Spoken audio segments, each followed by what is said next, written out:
Itinapo ni Marco ang marriage contract sa mukha ko, kasabay ng malamig na ulan. Ang 3 taon kong pagsisilbi ay nauwi sa basura, habang kayakap niya ang babaeng mayaman sa harap ko. Hindi niya alam na ang kumpanyang ipinagmamalaki niya ay pagmamay-ari ko pala.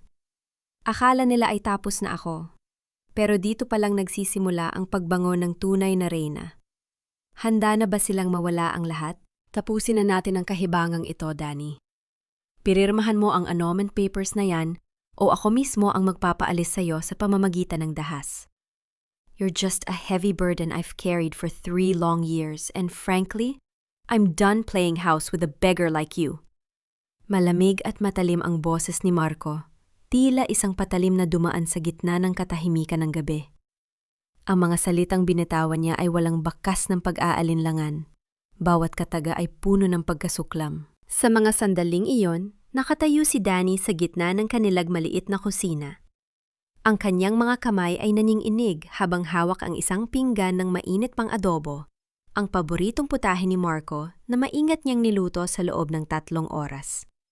Suot pa rin niya ang kupas na apron at ang kanyang mga daliri ay may bahagya pang paso mula sa mainit na kaldero.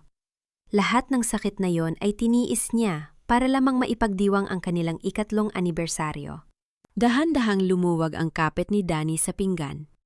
Bumagsak ito sa sahig at nagkapit pira-piraso. Ang sarsa ay humalo sa alikabok, tulad ng kanyang mga pangarap na bigla ang nadurog sa isang iglap.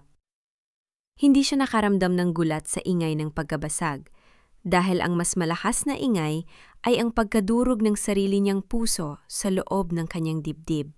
Marco, ano ibig mong sabihin? Anibersaryo natin ngayon. I cooked for you. Nag-ipon ako para mabili natin ang paborito mong alak. Pabulong na wika ni Danny. Ang boses niya ay tila hanging naglalakbay sa kawalan. Isang matunog na tawa ang sumunod, ngunit hindi ito galing kay Marco. Mula sa likuran ng kanyang asawa, lumabas si Doña Remedios, ang kanyang biyenan na laging nakatingin sa kanya na parang isang dumi sa kalsada. Ang matanda ay nakasuot ng mamahaling sutla, ang kanyang mga brilyante ay tila nang unguta sa kahirapan ni Danny. Ano ba, Danny? Huwag ka nang umarte na parang biktima rito, wika ni Doña Remedios habang tinatakpan ang kanyang ilong ng isang mabangong panyo. You smell like onions and cheap soy sauce. Did you really think my son would stay with someone as pathetic as you forever? My God, look at you! You're just a maid we happened to marry. At ngayon, dumating na ang tunay na reyna na nararapat para sa kanya. Sa tabi ni Marco, isang babae ang pumasok sa silid. Si Clara. Suot nito ang isang pulang damit na halatang nagkakahalaga ng kalahati ng kanilang bahay. Ang kamay ni Clara ay nakapulupot sa braso ni Marco. Isang kilos na puno ng pagmamay-ari. Hi, Danny. I hope you don't mind. Marco and I have been together for a year now. Nakangiting sabi ni Clara. Ang kanyang boses ay tila sirang plaka sa pandinig ni Danny. Inantay lang namin ang araw na ito para opisyal ka ng palayain. You should be thankful. At least hindi ka na manghihirapan sa pagtitipid para sa lalaking hindi ka naman mahal. Naramdaman ni Danny ang pamamanhid ng kanyang buong katawan. Ang bawat pintig ng kanyang puso ay tila isang mabigat na martilyo na tumitibok sa kanyang lalamunan. Ang hangin sa paligid ay tila naglaho, iniwan siyang humihingal sa gitna ng sarili niyang tahanan. Tumingin siya kay Marco, naghahanap ng kahit katiting na awa, ngunit ang tanging nakita niya ay ang malamig na mga mata ng isang estranjero. 1 year, Marco?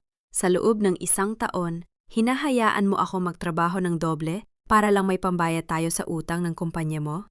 Habang ako, tinitipid pati ang sarili kong pagkain para lang may maisuot ka sa mga meeting mo? Tanong ni Danny. Ang kanyang tinig ay basag na, puno ng hindi maipaliwanag na pait. Utang? Oh please! Singgal ni Marco habang kinuha ang folder sa mesa at ibinato ito sa paanan ni Danny. I don't need your pennies anymore. Clara's family just invested millions in our new hotel project.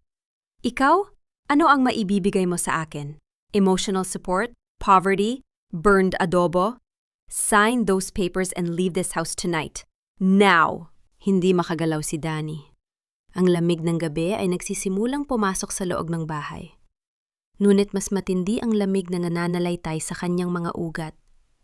Sa bawat segundo, ang imahe ni Marco na dati niyang sinasamba ay dahan-dahang naglalaho, pinapalitan ng isang halimaw na binuo ng kasakiman at kataksilan. Napatingin siya sa mga pira-pira sumpinggan sa sahig. Sa gitna ng basura at natapon na pagkain, nakita niya ang kanyang anino. Isang babaeng mukhang talunan, mukhang basahan, at mukhang walang halaga.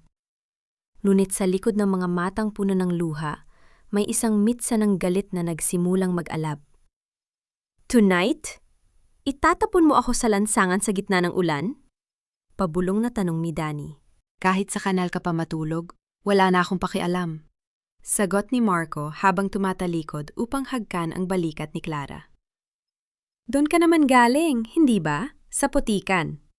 Habang pinapanood sila ni Danny na naglalakad palayo patungo sa itaas ng bahay, ang silid na dati nilang pinagsaluhan, naramdaman niya ang isang matinding katahimikan sa kanyang kaluluwa. Isang tanong ang paulit-ulit na umaalingaw-ngaw sa kanyang isipan. Tila isang sumpa na hindi niya matakasan. Ito ba ang kapalit ng 3 taon kong pagpapakumbaba? Ito ba ang halaga ng pag-ibig na ibinigay ko sa taong inakala kong aking mundo? Nanatili siyang nakatayo roon, mag-isa sa dilim ng kusina, habang ang ulan sa labas ay nagsimulang humampas sa bintana, tila nakikiramay sa kanyang pagkawala. Ngunit sa ilalim ng kanyang nagluluksang puso, isang lihim na katotohanan ang dahan-dahang bumabangon, isang katotohanang kayang magpabagsak sa buong mundo ni Marco sa isang kislap lamang. Sino nga ba ang tunay na nakatayo sa putikan? Ang babaeng sadyang bumaba para sa pag-ibig o ang mga taong nakatayo sa itaas ngunit nabubuhay sa kasinungalingan? Ang bawat patak ng ulan na humahampas sa balat ni Danny ay tila mga karayom na tumutusok sa kanyang pagkatao.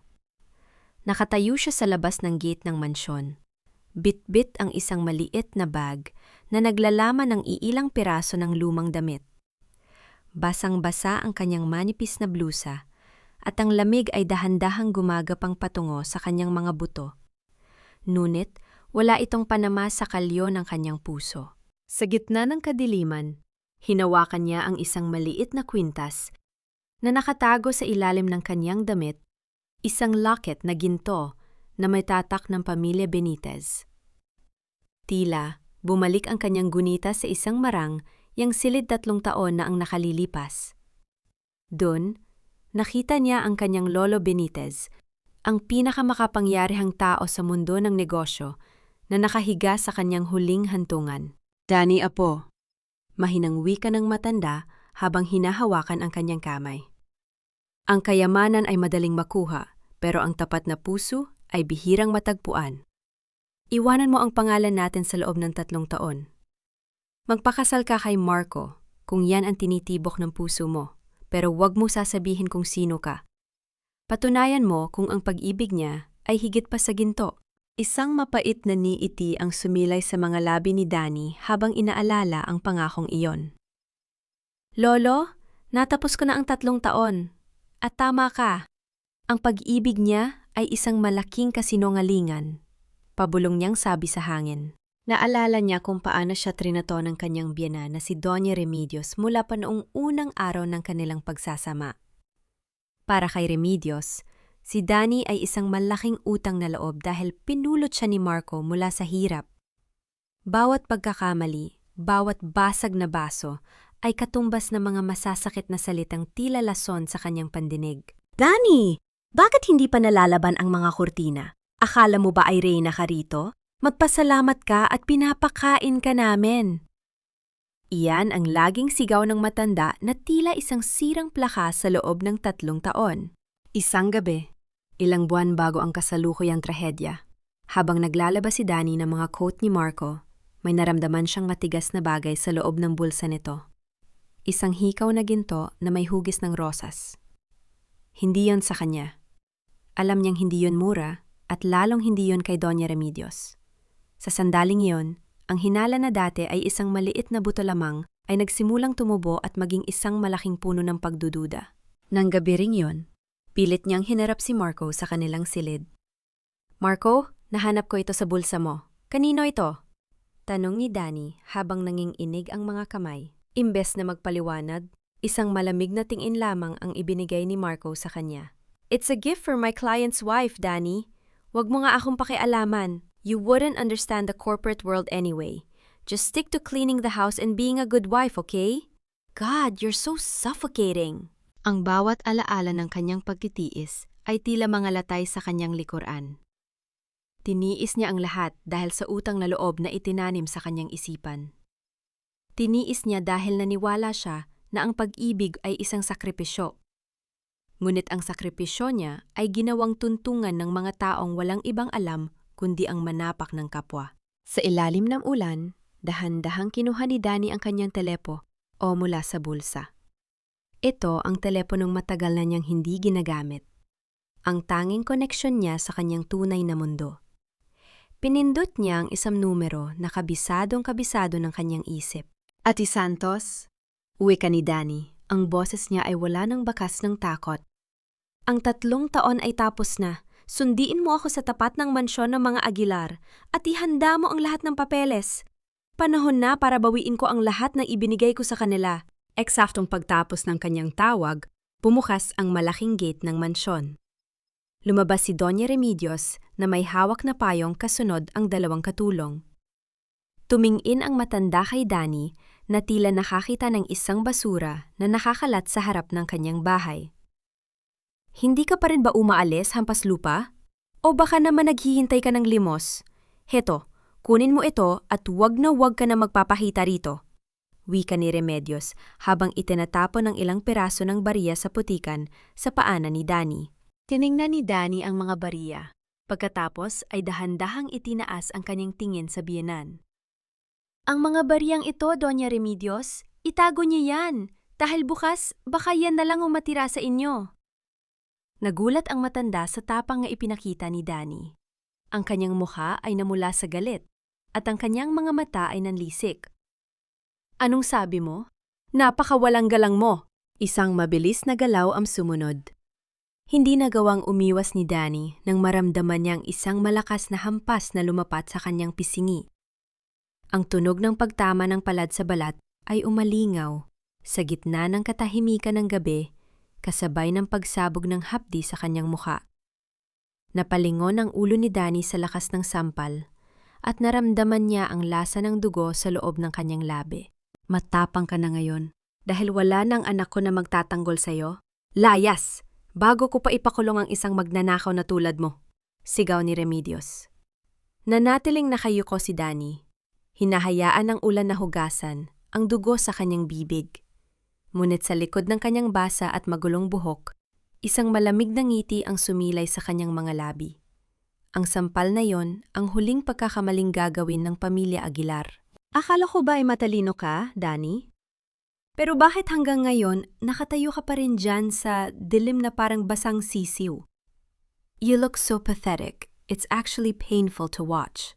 Ang boses ni Clara ay tila isang matalim na kuko na kumakalo sa salamin. Huminto ang isang makintab na sasakyan sa tapat ng madilim na kalsada kung saan nakatayo si Danny. Bumaba ang bintana nito at dun ay sumilip ang mukha ng babaeng sumira sa kanyang pamilya. Maayos na ang buhok ni Clara, tuyo at amoy mamahaling pabango. Isang malaking kabaligtaran sa hitsura ni Danny na nilalamon ng ulan at putik. Hindi kumibo si Danny. Hinayaan niya ang bawat salita ni Clara na dumaan sa kanyang pandinig nang hindi nagpapakita ng anumang emosyon. Ang kanyang pisngi ay namamanhid pa rin mula sa sampal ni Doña Remedios. Ngunit ang apoy sa loob ng kanyang dibdib ay nagsisimula ng maging uling na handang magliyab. Why are you so quiet? Wala ka bang balak magmakaawa? That's what girls like you do, right? Isang mapait na halakak ang kumawala sa mga labi ni Clara habang dahan-dahan siyang bumababa ng sasakyan, hawak ang isang payong na tila isang kalasag laban sa maruming mundo. Look at this, Danny. Do you recognize this? Itinaas ni Clara ang kanyang kaliwang kamay. Doon, sa kanyang daliri, ay kumikinang ang isang singsing na may malaking brilyante. Nanlamig ang buong pagkatao ni Danny. Yon ang singsing na matagal nang ipinangako ni Marco na ibibigay sa kanya sa kanilang 3 anibersaryo. Ang singsing na sinabi ni Marco na pinag-iipunan pa niya? Ito ang bunga ng lahat ng pagtitipid mo, Danny. Panunuya ni Clara habang tinititigan ang singsing. The money you saved for your future house? Well, it's on my finger now. Marco said you were so easy to manipulate. Konting lambing lang, ibinibigay mo na ang lahat ng kinikita mo sa kanya. You were never his wife, Danny. You were his personal bank account. Bawat salita ni Clara ay tila isang latay na humahampas sa kaluluwa ni Danny. Ang pagtataksil ni Marco ay hindi lamang sa katawan, kundi isang masilan at planadong pagnanahaw sa kanyang pagtitiwala at sa kanyang pinaghirapan. Tumingin si Danny ng diretso sa mga mata ni Clara. Ang kanyang paningin ay matalas pa sa anumang patalim. 1 taon, Clara. 1 taon niyo akong ginagawang tanga. Mahinang wika ni Danny. Ang kanyang boses ay tila isang babala mula sa kailaliman ng karagatan. Suot mo ang singsing na binayaran ng pawis ko. Nakatira ka sa bahay na ako ang nag-aalaga. Akala mo ba ay nanalo ka na? Muling tumawa si Clara, isang tawang puno ng pag-alipusta. Nanalo na ako, Danny. Look at me. And look at you. I have Marco. I have the money, and soon I will have the glory of the Crown Hotel. Speaking of which, salamat pala sa mga ideas mo na nakasulat sa notebook mo. Marco gave them to me. Everyone will think I'm the genius behind the interior design of the most luxurious hotel in the city. Doon ay tila tumigil ang pag-ikot ng mundo para kay Danny. Ang hotel project na iyon, ang kanyang pangarap, ang kanyang mga disenyo na inspirasyon ng kanyang yumaong ina, ay ninakaw din nila. Ang bawat guhit, bawat kulay na pinagpuyatan niya habang si Marco ay nasa piling ng iba, ay gagamitin na ngayon ng babaeng ito para sa sarili nitong kapakanan. Isang matinding pagkahilo ang naramdaman ni Danny, ngunit pinilit niyang tumayo ng tuwid. Ang kanyang katawan ay nanginginig, hindi dahil sa lamig, kundi dahil sa isang uri ng galit na hindi pa niya naramdaman kailanman. Ito ang galit ng isang taong kinuhaan na ng lahat at wala nang natitira kundi ang kanyang dignidad. Ang maskara mo, Clara. Napakaganda, wika ni Danny habang dahan-dahang humahakbang palapit sa babae. Pero tandaan mo ito, ang mga bagay na ninakaw ay hindi kailanman natatagal. Ang ginto na suot mo ngayon ay galing sa putikan. At balang araw, ang putik na yan ang lalamon sa iyo. Hindi nagustuhan ni Clara ang lamig sa boses ni Danny. Ang kanyang ngiti ay dahan-dahang naglaho na palitan ng pagkayamot. You're still acting like a martyr? Nakakasuka ka talaga. You know what? Just stay here and rot in the rain. Bukas, hihilingin mo na sana ay namatay ka na lang ngayong gabi.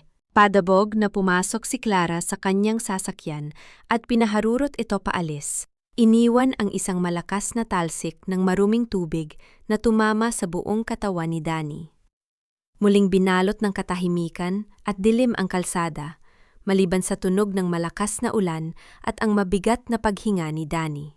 Dahan-dahang ibinaba ni Danny ang kanyang tingin sa kanyang mga kamay. Nanginginig ang mga ito, puno ng galit at sakit. Ngunit sa gitna ng kanyang pagkasira, may isang bagay na unti-unting nabubuo sa kanyang isipan. Isang plano na hindi lamang tungkol sa pagbawi ng kanyang kayamanan, kundi tungkol sa pagpapakita sa kanila kung ano ang tunay na kapangyarihan ng isang Benitez. Eksaktong sa sandaling iyon, isang itim na SUV ang dahan-dahang huminto sa kanyang harapan. Bumukas ang pinto nito at isang lalaking naka-Amerikana ang bumaba na may hawak na payong. Ito si Ati Santos, ang tanging taong nakakaalam ng kanyang tunay na pagkatao. Senyorita Danica, wika ng abogado. Ang boses nito ay puno ng paggalang at lungkot habang pinapayungan ang basang-basang babae. Nakahanda na ang lahat. Ang mansion sa Forbes Park, ang mga bodyguard, at ang kontrol sa lahat ng shares ng Aguilar Shipping Lines. Isang utos nyo lang, sisimulan na natin ang paggiba sa kanila. Tumingin si Danica sa bintana ng sasakyan. Nakita niya ang sarili niyang refleksyon. Marumi, sugatan, at tila talunan. Ngunit sa kanyang mga mata may isang bagong ningning na nakakatakot pagmasdan. Hindi pa ngayon, Ati Santos, sabi ni Danica habang pumapasok sa loob ng sasakyan. Hayaan muna nating isipin nila na nanalo sila. Hayaan nating umakyat sila sa pinakamataas na bahagi ng kanilang mga pangarap. Dahil mas masarap panoorin ang pagbagsak ng isang tao kapag akala nila ay hawak na nila ang langit. Ano ang unang hakbang natin, senyorita? Tanong ng abogado. Isang malamig na katahimikan ang namayani bago sumagot si Danica. Ibigay mo sa akin ang lahat ng impormasyon tungkol sa utang ni Marco kay Clara. Gusto kong malaman kung gaano kalalim ang hukay na ginawa nila para sa sarili nila. At Ate Santos, tawagan mo ang board of directors ng The Crown Hotel. Sabihin mo may bagong may-ari na ang kalahati ng kanilang shares. Ang katahimikan sa loob ng marang, yang penthouse ay tila isang mabigat na kumot na bumabalot sa buong pagkatao ni Danica. Nakatayo siya sa harap ng malawak na bintanang gawa sa salamin, pinagmamasdan ang mga ilaw ng lungsod na tila mga bituing nalaglag sa lupa. Sa bawat paghinga niya, nararamdaman niya ang amoy ng mamahaling kandila at sariwang bulaklak. Isang mundo na malayo sa amoy ng bagoong at usok ng kusina na nakasanayan niya sa loob ng 3 taon. Dahan-dahan niyang hinaplos ang kanyang pisingi na kanina lamang ay lapat na lapat ang palad ng kanyang biyenan. Wala na ang hapdi, ngunit ang alaala ng kahihiyan ay nananatiling sariwa sa kanyang isipan. Sa harap ng salamin, hindi na niya makilala ang babaeng nakatingin sa kanya. Wala na ang Dani na laging nakayuko, ang Dani na laging humihingi ng tawad kahit wala siyang kasalanan. Ang nakatayo roon ay si Danica Benitez. Ang babaeng binuo ng sakit, ngunit pinanday ng katotohanan. Senyorita, heto na ang tsaan niyo. Mahinang wika ni Ate Santos habang inilalapag ang tasa sa mesa. Nakausap ko na ang bank manager. Tama ang hinala niyo. Simula nang itigil niyo ang pagpapasok ng pondo sa account ng mga Aguilar noong nakaraang buwan, nagsimula nang gumanid ang kanilang cash flow. Marco has been taking out loans using his personal assets as collateral. Isang malamig na ngiti ang sumilay sa mga labi ni Danica. Akala niya siguro ay galing sa sarili niyang galing ang pag-unlad ng kumpanya nila. He forgot that every contract he signed, every deal he closed, was paved by the Benitez name behind the shadows. Poor Marco. He's standing on a castle of sand, and the tide is coming in. Pero may isang bagay po tayong dapat pagtuunan ng pansin. Pagpapatuloy ng abogado, ang boses nito ay naging seryoso. Ang proyektong The Crown. Balak itong gamitin ni Marco para makakuha ng panibagong utang mula sa isang foreign investor. Kung magtatagumpay siya, baka makuha niya ang kailangan niyang pondo para isalba ang kumpanya nila bago natin ito tuluyang makuha. Hindi mangyayari iyon, Ate Santos, sagot ni Danica habang dahan-dahang iniinom ang sa. Dahil ang investor na tinutukoy niya ay ako rin. Gagamit tayo ng dummy corporation. Gusto kong makita kung hanggang saan siya magsisinungaling para lang makuha ang tiwala ng isang taong hindi niya alam na ako pala. Sa gitna ng kanilang pag-uusap, biglang tumunog ang personal na telepono ni Danica. Isang hindi kilalang numero ang lumitaw sa screen. Kumunot ang noo niya. Walang nakakaalam ng numerong ito maliban sa pamilya Benitez at sa kanyang abogado. Dahan-dahan niyang sinagot ang tawag. Katahimikan ang sumalubong sa kanya sa kabilang linya, maliban sa tulog ng mabigat na paghinga. Sino ito? Tanong ni Danica. Ang kanyang boses ay matatag at puno ng awtoridad. Huwag kang masyadong kampante, Danica. Wika ng isang boses sa kabilang linya. Ito ay boses ng isang lalaki, malalim at tila may halong panunuya. Akala mo ba ay ikaw lang ang may hawak na mga baraha? Hindi lahat ng nakikita mo ay totoo, at hindi lahat ng inaakala mong kaanib mo ay tapat sa iyo. Naramdaman ni Danica ang mabilis na tibok ng kanyang puso. Sino ka? Anong kailangan mo? Isipin mo na lang na isa akong boses mula sa dilim na nagpapaalala sa iyo. Pagpapatuloy ng misteryosong tumatawag. Ang paghihiganti ay isang masarap na putahe, ngunit minsan ang nagluluto ang siyang unang nalalason. Mag-ingat ka dahil ang mga Aguilar ay hindi lamang mga ahas. Sila ay mga ahas na may mga Panginoon din. Bago pa man makasagot si Danica, naputol na ang tawag. Nanatili siyang nakatitig sa kanyang telpon o ang kanyang isipan ay tila isang dagat na binabayo ng bagyo. Sino ang lalaking yon? At paano nito nalaman ang kanyang tunay na pangalan? May problema po ba, senyorita? Tanong ni Ate Santos na napansin ang biglang pagbabago sa hitsura ng kanyang kliyente. Ibinaba ni Danica ang telepono at muling tumingin sa bintana. Ang mga ilaw ng lungsod na kanina ay tila maganda, ngayon ay tila mga nagmamasid na mata sa dilim. May nakakaalam na narito ako, Ate Santos, at may nagbabanta sa akin, wika ni Danica. Mukhang hindi lang pala pamilya Aguilar ang kailangan nating harapin. May ibang puwersa na gumagalaw sa likod nila. Gusto niyo po bang dagdagan natin ang inyong security detail? Alok ng abogado. Umiling si Danica. Isang matapang na desisyon ang nabuo sa kanyang isip. Hindi, ipagpatuloy natin ang plano. Kung gusto nila akong takutin, nagkakamali sila. Mas lalo lang akong nagkaroon ng dahilan para tapusin ang lahat ng ito sa lalong madaling panahon. Ngunit Ate Santos, paimbestigahan mo ang lahat ng mga naging transaksyon ni Marco sa nakalipas na 6 na buwan. Hindi lang pera ang ninanakaw nila sa akin. May mas malalim pang sikreto ang pamilyang yon. Habang papalalim ang gabi, naiwan si Danica sa loob ng penthouse. Ang bawat sulok ng silid ay tila may dalang panganib. Ngunit sa halip na matakot, mas lalong tumibay ang kanyang determinasyon. Hinawakan niya ang locket na ginto sa kanyang leeg, ang tanging alaala ng kanyang lolo Benitez. Kung sino ka man na tumawag sa akin, salamat, bulong ni Danica sa hangin. Dahil na yon, mas naging malinaw sa akin na ang girang ito ay hindi lang tungkol sa pag-ibig na nasira. Ito ay tungkol sa katotohanang matagal nang itinago sa ilalim ng mga Aguilar. Isang katanungan ang naiwan sa kanyang isipan. Sino ang traidor na tinutukoy ng misteryosong tumatawag? At ano ang kinalaman nito sa hotel project na inaasahan ni Marco na magliligtas sa kanya? Gawin mo ito kung mahal mo talaga ako, Danny. This is for our future. For our second chance. Don't be selfish, please. Isang pirma mo lang, maayos ang lahat. Ang boses ni Marco ay puno ng tamis, ngunit para kay Danica, ito ay tila malapot na putik na pilit bumabalot sa kanyang pandinig. Nakaupo sila sa loob ng isang maliit at madilim na karinderya sa kanto ng lumang kalsada. Isang lugar na sinadya ni Danica na puntahan para lalong maniwala si Marco na wala na siyang natuluyan. Sa ibabaw ng mesa, nakalatag ang isang makapal na dokumento. Ito ang papeles para sa pagsasala ng lumang bahay at lupa ng mga magulang ni Danica. Ang tanging ari-arian na alam ni Marco na natitira sa kanya. Ang hindi alam ng lalaki, ang bahay na yon ay matagal na niyang binili sa ilalim ng ibang pangalan upang protektahan ang kanyang mga magulang.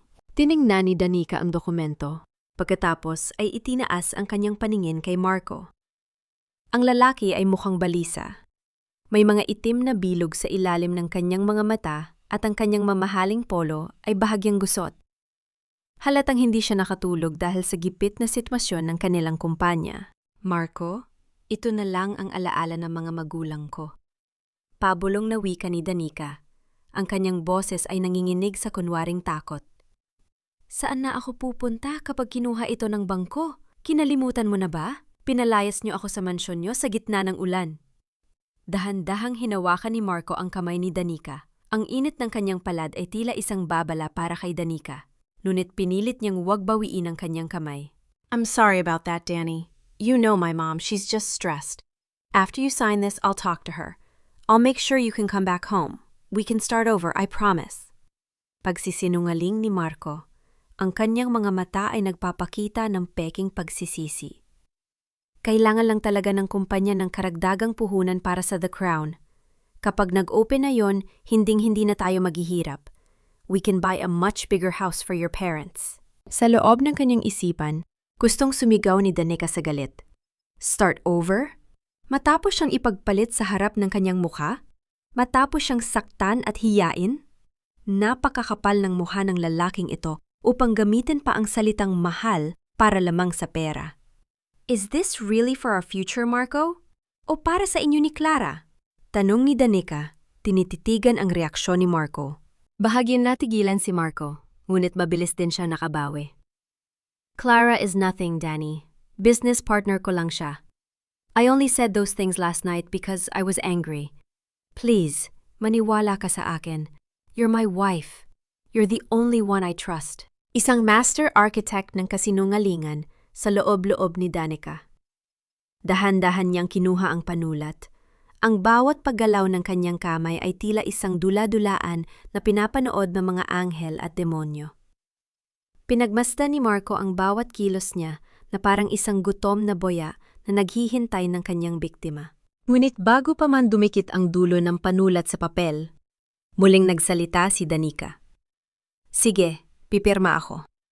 Pero gusto ko, sa harap ko, tawagan mo ang bangko at sabihing ititigil mo na ang pakikipag-ugnayan sa kumpanya ni Clara. I want proof that you're choosing me, Marco. Namilog ang mga mata ni Marco. Danny, it's not that simple. We have contracts, then no signature. Puto ni Danica habang dahan-dahang ibinababa ang panulat. Nakita ni Danica ang pagdaan ng desperasyon sa mukha ni Marco. Sa huli, dahil sa sobrang pangangailangan ng pera, kinuha nito ang kanyang telpo at nagdial. Fine, watch me. Hello? Yes, this is Marco Aguilar. I want to put the partnership with Clara's firm on hold. Yes, indefinitely. I'll send the formal notice tomorrow. Pagkababa ng telepo, tumiin siya kay Danica na may halong inis at pagmamayabang. There, are you happy now? Pirmahan mo na. Numiti si Danica, isang ngiting puno ng pait. Dahan-dahan niyang nilagdaan ang dokumento. Ngunit ang hindi alam ni Marco, ang bawat pahina ng dokumentong yon ay pinalitan na ni Ate Santos kaninang madaling araw. Imbes na pagsasanla ng ari-arian, ang nilagdaan ni Danica ay isang acknowledgement of debt, kung saan kinikilala ni Marco na lahat ng pondong pumasok sa kumpanya niya sa nakalipas na 3 taon ay utang mula sa pamilya Benitez na dapat bayaran sa loob ng 7 araw. Heto na Marco, sana ay makuha mo ang nararapat para sa iyo. Wika ni Danica habang iniabot ang mga papel. Mabilis na hinablot ni Marco ang folder, tila natatakot na bawiin ito ni Danica. Hindi na niya nagawang magpasalamat. Tumayo siya agad at tila nagmamadaling umalis. I'll call you later, Danny. Mag-ingat ka rito. Pinanood ni Danica ang paglayo ng sasakyan ni Marco. Ang usok mula sa tambucho nito ay tila simbolo ng mabilis na paglaho ng huling katiting na respeto na meron siya para sa kanyang asawa. Nang mawala na ang sasakyan sa kanyang paningin, kinuha ni Danica ang kanyang mamahaling smartphone mula sa ilalim ng mesa. Ate Santos, nakuha na niya ang bitag. Wika ni Danica sa telepono. At narinig mo ba? Tinraydo niya si Clara para lang sa inaakala niyang pera ko. Let the two snakes fight each other. Copy that, señorita. I'll send the recording of his call to Clara's office anonymously. Sigurado magwawala ang babaeng yon kapag nalaman niyang itinigil ni Marco ang partnership nila para sa inyo. Sagot ng abogado. Isang malamig na hangin ang umihip. Nagdadala ng amoy ng paparating na bagyo. Napatingin si Danica sa kanyang mga kamay. Malinis na ang mga ito. Wala nang bakas ng uling mula sa kusina. Ngunit ramdam niya ang bigat ng bawat hakbang na kanyang ginagawa. Habang naglalakad siya patungo sa naghihintay na itim na sasakyan ni Ate Santos, isang kaisipan ang nagbigay sa kanya ng kakaibang kilabot. Paano kung malaman ni Marco ang totoo bago matapos ang 7 araw? At sino ang misteryosong tumatawag kagabi na tila alam ang bawat galaw niya? Biglang tumunog muli ang kanyang telepo. Isang mensahe mula sa hindi kilalang numero ang lumitaw. Nagsisimula na ang laro. Pero siguraduhin mong hindi ka magiging biktima ng sarili mong bitag, Danica. Someone is watching you closer than you think. Napatigil si Danica sa gitna ng kalsada. Lumingon siya sa paligid, ngunit wala siyang nakita, kundi ang mga estranger naglalakad at ang mga anino ng mga gusali. Ang takot ay muling gumapang sa kanyang likuran. Tila isang malamig na kamay na humahawak sa kanyang balikat. Dito namatay ang babaeng naniwala sa iyong mga pangako, Marco. At sa lugar na ito, isisilang ang babaeng wawasak sa bawat kasinungalingang itinayo mo. Pabulong ang mga salitang ito ni Danica habang nakatitig sa kanyang refleksyon sa malaking salamin ng isang eksklusibong salon sa loob ng Benitez Center. Ang paligid ay tahimik, tanging ang banayad na tugtog ng biyulin ang maririnig. Ngunit sa loob ng kanyang isipan ay nagtatagis ang mga alaala ng nakalipas na 3 taon. Nakasuot pa rin siya ng kupas na blusa. Ang laylayan nito ay may bahid pa ng putik mula sa kalsada. Isang matinding kaibahan sa gintong disenyo ng silid na kanyang kinalalagyan. Dahan-dahang hinawakan ni Danica ang kanyang mahabang buhok. Ito ang buhok na laging pinupuri ni Marco dahil mukha raw siyang dalagang Pilipina. Isang kataga ngayon ay napagtanto niya ang ibig sabihin pala ay masunurin at madaling tapakan. Ang bawat hibla nito ay tila nakatali sa bawat gabi ng kanyang paghihintay sa bintana. Sa bawat pagluha niya habang mag-isang kumakain ng malamig na hapunan. Senyorita Danica, handa na po kami. Mahinang wika ng punong stylist na si Madam Celine. Hawak nito ang isang matalim at kumikinang na gunting. Tumango si Danica. Isang malalim na hininga ang kanyang pinakawalan, tila inilalabas ang lahat ng bigat na nakadagan sa kanyang dibdib. Habang nararamdaman niya ang malamig na talim ng gunting na dumidikit sa kanyang leeg, muling bumalik ang isang alaala. Ang gabi ng kanilang unang anibersaryo. Nagluto siya noon ng espesyal na pagkain, suot ang kanyang pinakamagandang damit na nabili niya sa ukay-ukay. Ngunit pag-uwi ni Marco, hindi man lang nito napansin ang kanyang pagsisikap. "Danny, why are you wearing that? You look so cheap. Next time, just stay in the kitchen." Ang sabi nito bago siya tinalikuran. Naalala ni Danica kung paano niya pinahid ang kanyang luha gamit ang kanyang mahabang buhok habang nililigpit ang pagkain, hindi man lang natikman. Naramdaman niya ang bahagyang paggaan ng kanyang ulo habang isa-isang nahuhulog ang mga hibla ng kanyang buhok sa sahig. Ang bawat pagputol ay tila isang pagbaklas sa mga kadenang gumagapos sa kanya. Kasabay ng pagbagsak ng kanyang buhok ay ang pagtulo ng isang huling patak ng luha mula sa kanyang mga mata.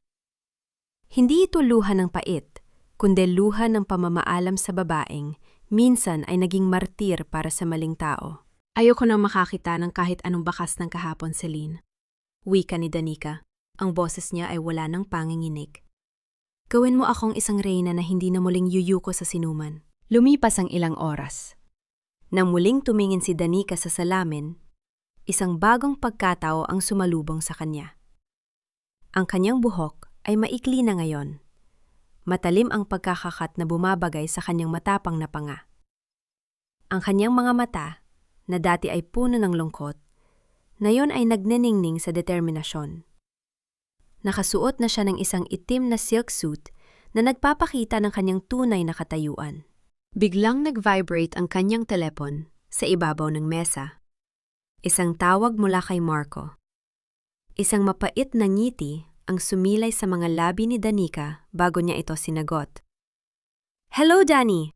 Nasaan ka na ba? I tried calling your old number pero cannot be reached." Bakas ang pagkairita at pagmamadali sa boses ni Marco. "The bank is asking for more documents. Kailangan mong pumunta rito sa opisina ngayon din. I need you to sign some more papers for the processing of the loan. Hurry up! Don't be late!" "Marco," tawag ni Danica. Ang lamig ng kanyang boses ay tila yelo na gumagapang sa kabilang linya. "What? Bakit ganyan ang boses mo? Are you still dramatic about last night? Look, I told you, I'll take you back after this project. Just do as I say," sigaw ni Marco. "Wala na si Danny, Marco." Dahan-dahang wika ni Danica. "Ang babaeng laging sumunod sa'yo? Ang babaeng laging naghihintay sa dilim? Pinatay mo na siya kagabi. Huwag mo na akong tatawagan muli sa numerong ito." "Anong pinagsasabi mo? Are you crazy, Danny?" Hindi na hinintay ni Danica ang susunod na sasabihin ni Marco. Pinatay niya ang tawag at mabilis na tinanggal ang SIM card mula sa kanyang telepo. Dahan-dahan niya itong binali sa dalawa at itinapon sa basurahan, kasama ng kanyang mga pinutol na buhok. "Ati Santos?" tawag ni Danica sa kanyang abogado na naghihintay sa labas ng silid. "Yes, senyorita? Ipadala mo na ang unang demand letter sa kumpanya ni Marco. Gusto ko, bago lumubog ang araw, malaman nila na ang perang inaasahan nila ay naging isang malaking bitad. At paimbestigahan mo ang lahat ng mga ari-ariang nakapangalan kay Doña Remedios." Sisiguraduhin natin wala silang matitirang kahit isang pirasong tela. Habang naglalakad si Danica palabas ng salon, bawat hakbang niya ay may tunog ng awtoridad. Ang bawat tao sa paligid ay napapalingon sa kanya, hindi dahil sa ganda, kundi dahil sa aura ng kapangyarihan na kanyang dala. Ngunit sa likod ng kanyang matatag na anyo, naramdaman niya ang isang kakaibang kirot nang madaanan niya ang isang tindahan ng mga bulaklak. Naalala niya ang isang pangarap na simple lang, isang maliit na harden at isang asawang tapat. Isang pangarap na ngayon ay naging abo na. Papalabas na siya ng gusali ng isang pamilyar na amoy nang pabango ang huminto sa kanyang tabi. Isang lalaking matangkad, naka-Amerikana at may dalang misteryosong ngiti ang humarang sa kanyang daan. Ang lalaking ito ay hindi si Marco at hindi rin ito si Ati Santos. Napakaganda ng bagong hitsura mo, Danica Benitez. Wika ng lalaki. Ang boses nito ay pamilyar. Ito ang boses mula sa misteryosong tawag kagabi. Pero sa tingin mo ba, sapat na ang pagpapalit ng hitsura para matakasan ang panganib na darating? Napatigil si Danica. Ang kanyang puso ay muling bumilis ang tibok. Sino ang lalaking ito na tila alam ang bawat sulok ng kanyang buhay? Sino ka? Tanong ni Danica. Pilit na pinapanatili ang katatagan ng kanyang boses. Isang kaibigan? O baka naman isang kaaway na mas higit pa sa inaakala mo? Sagot ng lalaki bago dahan-dahang inabot ang isang maliit na sobrang itim. Buksan mo ito kapag mag-isa ka na. Diyan mo malalaman kung bakit ka talaga pinili ni Marco 3 taon na ang nakalilipas.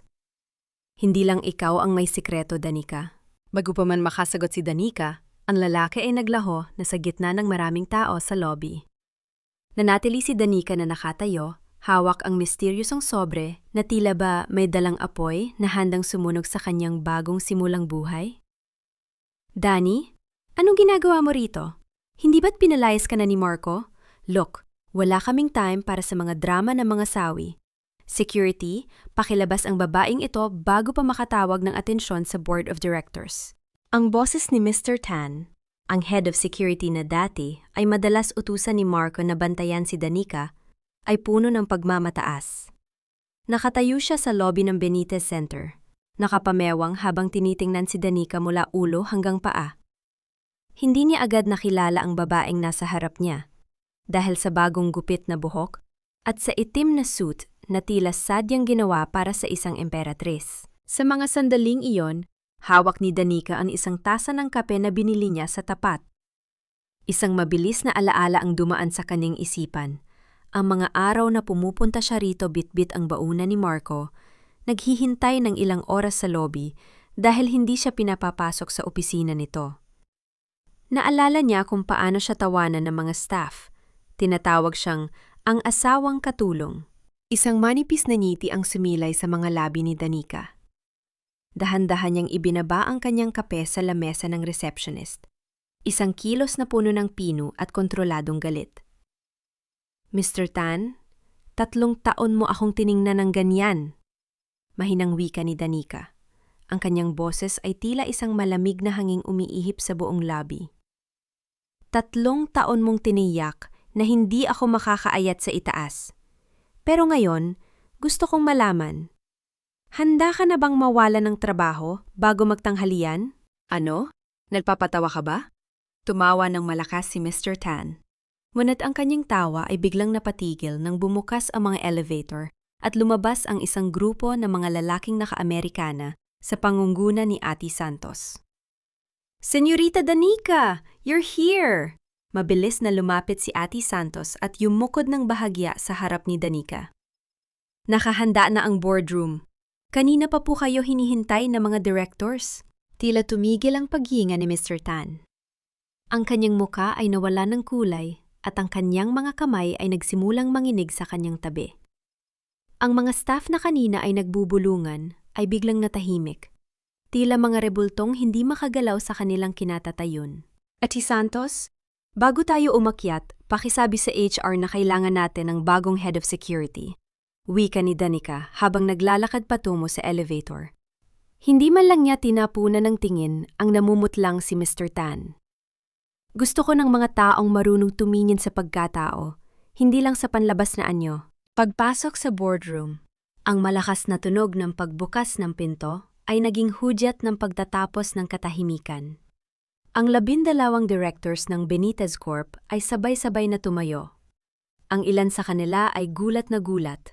Ang iba naman ay tila nahihiya dahil sa nakalipas na 3 taon ay hinayaan nilang mawala sa paningin ang tunay na tagapagmana ng kumpanya. Good morning, gentlemen, ani Danica habang umuupo sa dulo ng mahabang mesa. Ang upuan na nakalaan lamang para sa chairman. I believe we have a lot to discuss, specifically about the unauthorized investments that Marco Aguilar made using our subsidiary funds. But, Señorita, we thought Marco had your permission, simula ng isang matandang direktor. I was a wife, not a fool, Mr. Reyes. Putol ni Danica. Ang kanyang mga mata ay nanunuot sa bawat isa sa kanila. From this moment on, every project related to the Aguilar family is under review. And that includes the Crown Hotel. Gusto kong malaman kung sino sa inyo ang tumanggap ng suhol mula kay Marco para ma-approve ang mga loan na yon. Better speak now, or my legal team will find out soon enough. Ang takot ay tila isang nakakahawang sakit na kumalat sa loob ng silid. Alam ni Danica na marami sa kanila ang naging kasabwat ni Marco dahil sa kasakiman. Ito ang simula ng kanyang paglilinis, isang pagbawi sa kumpanyang itinayo ng kanyang lolo Benitez. Sa kalagitnaan ng pagpupulong, ang telepono sa ibabaw ng mesa ay tumunog. Ito ang direct line para sa chairman. Tumingin si Ate Santos kay Danica, nagtatanong kung sasagutin ito. Put it on speaker, utos ni Danica. Hello? Is this the chairman of Benitez Corp? This is Marco Aguilar. Ang boses ni Marco ay bakas ang desperasyon at panginginig. Please, I need to speak with the new owner. It's a matter of life and death. The demand letter we received today, there must be some mistake. My wife, Danny, she can explain everything. She signed the papers. Isang mapait na halahak ang muntik ng kumawala sa mga labi ni Danica. Ang mga directors ay nakatinginan. Ang ilan ay hindi makapaniwala sa kapal na mukha ng lalaking nasa kabilang linya. Mr. Aguilar? Wika ni Danica. Ang kanyang boses ay naging matalim at puno ng kapangyarihan. Walang pagkakamali sa demand letter na natanggap mo. At tungkol sa asawa mong si Danny, huwag mo na siyang hanapin. Dahil ang babaeng kilala mo ay matagal nang kinalimutan ang pangalan mo. Danny? Is that you? What? How? Why are you in the chairman's office? Ang boses ni Marco ay tila isang bata na nawawala sa dilim. Anong ginagawa mo riyan? Isigaw mo sa kanila na asawa kita. Tell them to stop the demand letter. Hindi mo pa rin ba naiintindihan, Marco? Ani Danica habang dahan-dahang itinititig ang kanyang paningin sa lahat ng mga directors. Hindi ako ang asawa mo na pwedeng utusan. Ako ang nagmamay-ari ng bawat pader na kinatatayuan mo ngayon. At simula ngayon, sisiguraduhin kong mararamdaman mo kung paano mawala ng lahat, tulad ng ginawa niyo sa akin. Pinatay ni Danica ang tawag. Ang katahimikan sa boardroom ay naging mas mabigat. Ngunit bago pa man siya makapagpatuloy sa agenda, dahan-dahang pumasok si Ate Santos at may ibinulong sa kanya. Senyorita, ang itim na sobre na natanggap niyo kanina, binuksan na po ng aming tech team. May laman itong isang flash drive at isang larawan. Inabot ni Ate Santos ang larawan kay Danica. Nang makita ito ni Danica, ang kanyang mundo ay tila muling nayanig. Sa larawan makikita si Marco noong bata pa, kasama ang isang babaeng kamukhang-kamukha ng yumaong ina ni Danica. At sa likod ng larawan, may nakasulat na mga salitang nagpabilis sa tibok ng kanyang puso. Hindi ka pinili ni Marco dahil sa pag-ibig, kundi dahil sa isang utang na dugo na nagsimula bago ka pa isilang. Ang pamilya Aguilar ay hindi mo lang mga kaawe, sila ang iyong mga bilanggo. At ikaw ang kanilang susi. Naramdaman ni Danica ang panlalamig ng kanyang mga kamay. Sino ang babaeng nasa larawan? At anong kinalaman ng kanyang ina sa pamilya ni Marco? Siguraduhin mong makuha natin ang investment na yan, Marco. Hindi pwedeng mauwi sa wala ang lahat ng pinaghirapan natin. Isipin mo na lang, kapag nakuha natin ang pondong yan mula sa Lumina Investments, Hindi na natin kailangan ng tulong ng kahit na sinong Benitez. Ang tinig ni Doña Remedios ay tila isang matalim na hiyaw sa loob ng kanilang marangyang sala. Ngunit sa likod ng kanyang mga hiyas at mamahaling makeup, bakas ang pangangatog ng kanyang mga kamay. Ang mansyon na dati ay puno ng tawanan at pagmamayabang ay nababalot na ngayon ng isang mabigat na katahimikan. Ang katahimikan ng isang nalulubog na barko. Nakatayo si Marco sa harap ng bintana. Hawak ang isang baso ng alak. Huwag kang mag-alala, Mom. Lumina Investments is interested. Nakipag-usap na ako sa representative nila. They don't care about the demand letters from Benitez Corp. Ang gusto lang nila ay ang ownership ng The Crown Project. And I'm willing to give it to them. Basta makuha natin ang cash. Pero Marco, iyan na lang ang natitira sa atin. May pag-aalin ng angway ka ni Doña Remedios. Paano kung malaman nila ang tungkol kay Danny? Danny is gone, Mom. She's probably hiding in some dark corner, crying like a helpless child. Singhal ni Marco habang nilalagok ang alak. Huwag mo nang banggitin ang pangalan ng babaeng yon. She was just a tool and now she's useless. Ang mahalaga ngayon ay ang pirmahan bukas. Kapag nakuha ko ang check, tayo na ang magdidikta ng laro. Sa kabilang dako ng lungsod, sa loob ng isang madilim at pribadong silid sa Benitez Center, nakaupo si Danica habang pinapanood ang isang video feed mula sa loob ng mansyon ng mga Aguilar. Isang lihim na kamera ang matagal na niyang ipinalagay doon. Hindi para manubok, kundi para masaksihan ang bawat yugto ng kanilang pagbagsak. Isang mapait na ngiti ang sumilay sa kanyang mga labi. Ang bawat salita ni Marco ay tila isang kumpirmasyon ng kawalan nito ng konsensya. Hinawakan ni Danica ang itim na sobre sa kanyang kandungan. Ang misteryosong larawan ng kanyang ina kasama ang isang batang Marco ay tila nagtatanong sa kanya. Ate Santos, are they ready? Tanong ni Danica, hindi inaalis ang tingin sa screen. Yes, senyorita. Ang Lumina Investments ay handa na para sa pirmahan bukas. Ang bawat clause sa contract ay idinisenyo para makuha ang bawat sentimo at bawat pader na nakapangalan sa mga Aguilar. They will sign their own death warrant tomorrow, thinking it's a lifeline, sagot ng abogado mula sa dilim. Good. Pero Ate Santos, ang flash drive, ano ang nahanap mo sa loob nito? Dahan-dahang lumapit ang abogado at inilapag ang isang tablet sa mesa. Doon ay lumitaw ang isang lumang dokumento mula sa isang hospital sa probinsya. 30 taon na ang nakalilipas. Ito ay isang birth certificate, ngunit hindi ito kay Danica. Ito ay isang dokumento ng isang sanggol na namatay sa araw ng kapanganakan nito. Ang pangalan ng ina? Doña Remedios Aguilar. Nanlamig ang buong katawan ni Danica.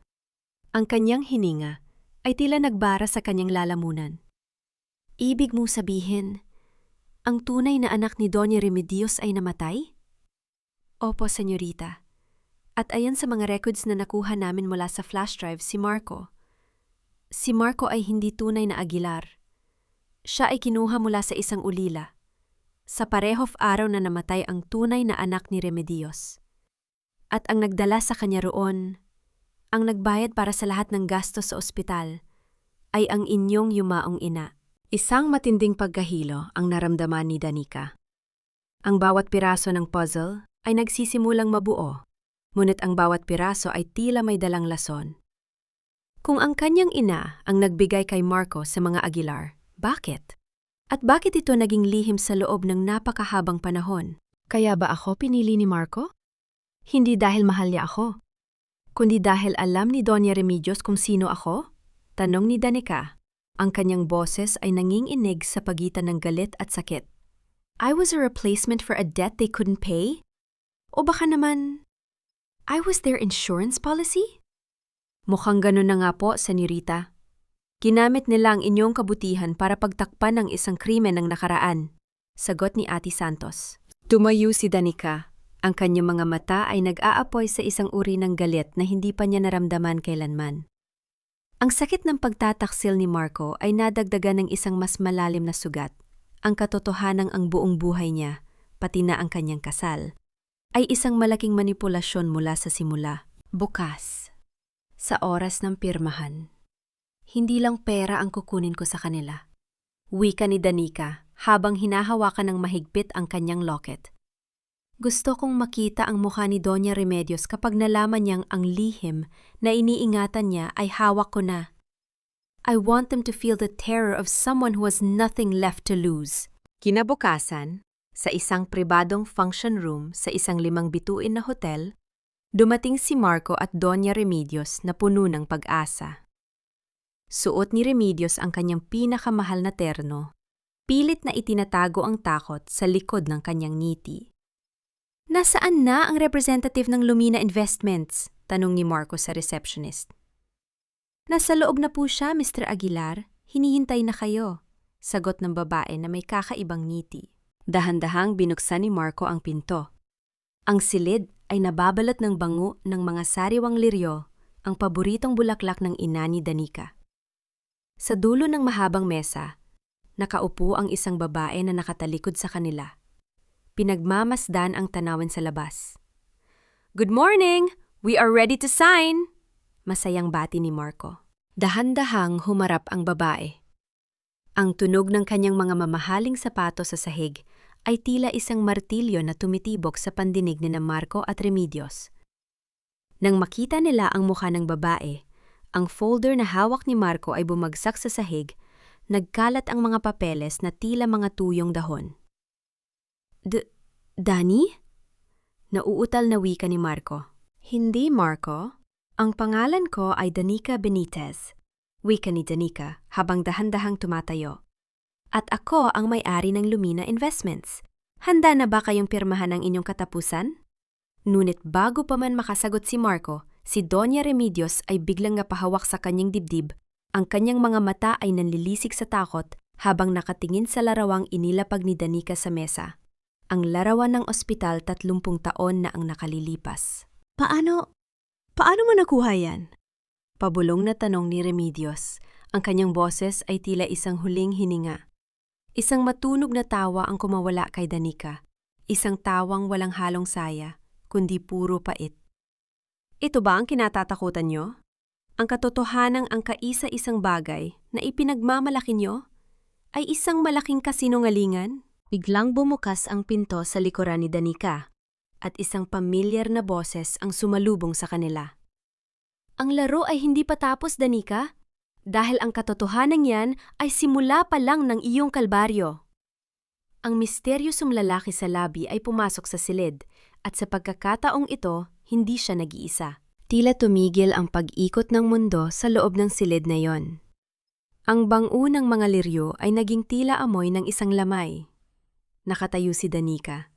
Matuwid ang likod at walang kurap ang mga mata habang pinagmamasdan ang unti-unting pagguho ng pagkatao ni Marco at Doña Remedios. Ngunit ang pagpasok ng misteryosong lalaki, si Rafael, ay nagdala ng isang uri ng lamig na hindi pa nararamdaman ni Danica kailanman. Sa tabi ni Rafael ay nakatayo si Clara. Ngunit wala na rito ang mapang-aping ngiti ng isang kabit. Ang mukha ni Clara ay maputla. Ang kanyang mga mata ay puno ng takot at ang kanyang mga kamay ay mahigpit na nakakapit sa braso ni Rafael.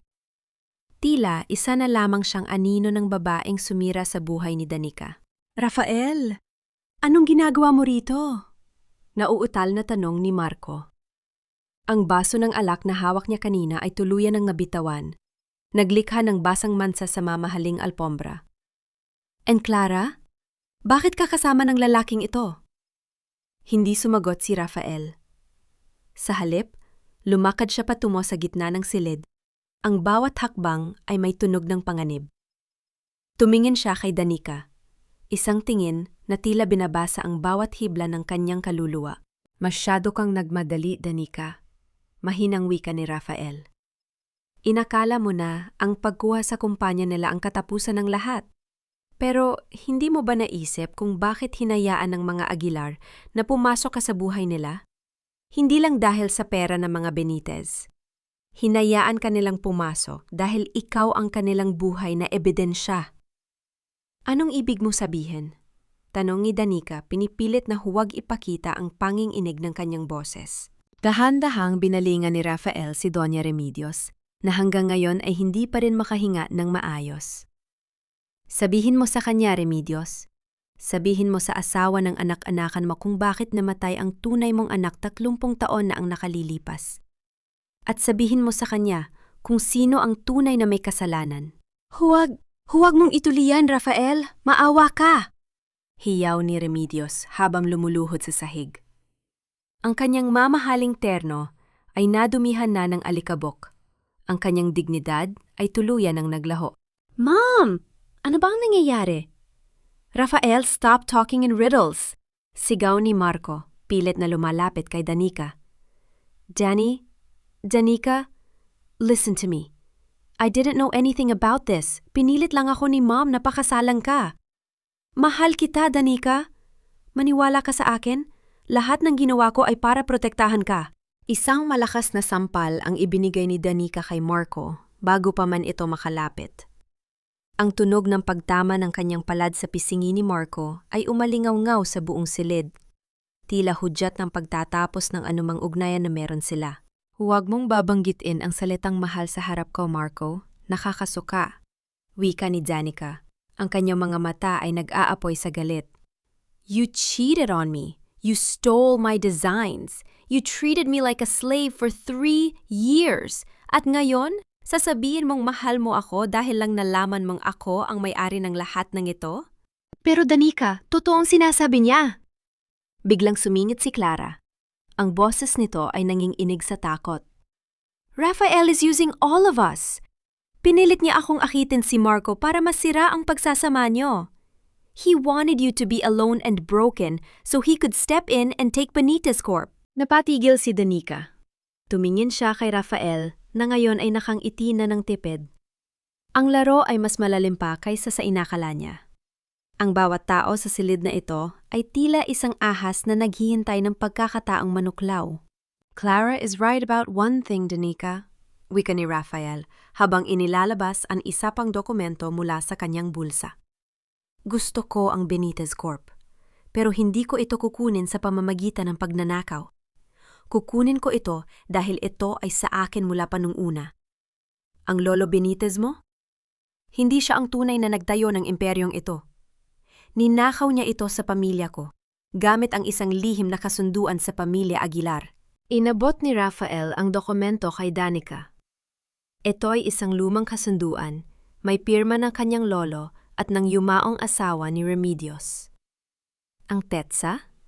Ilang linggo bago ang kapanganakan ni Marco at ang pagkamatay ng tunay na anak ni Remedios. Ang 3 taon mong pagtitiis, Danica.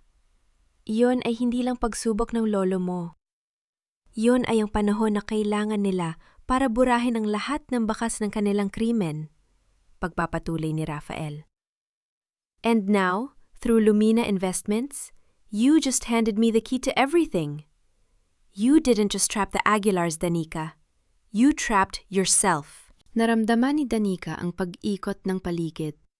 Ang bawat pader ng hotel na ito, ang kumpanyang ipinaglalaban niya, ay tila unti-unting lumiliit. Napatingin siya kay Ate Santos, ngunit ang kanyang abogado ay nakayuko lamang, hindi makatingin ng diretso sa kanya. Ate Santos, alam mo ba ito? Tanong ni Danica.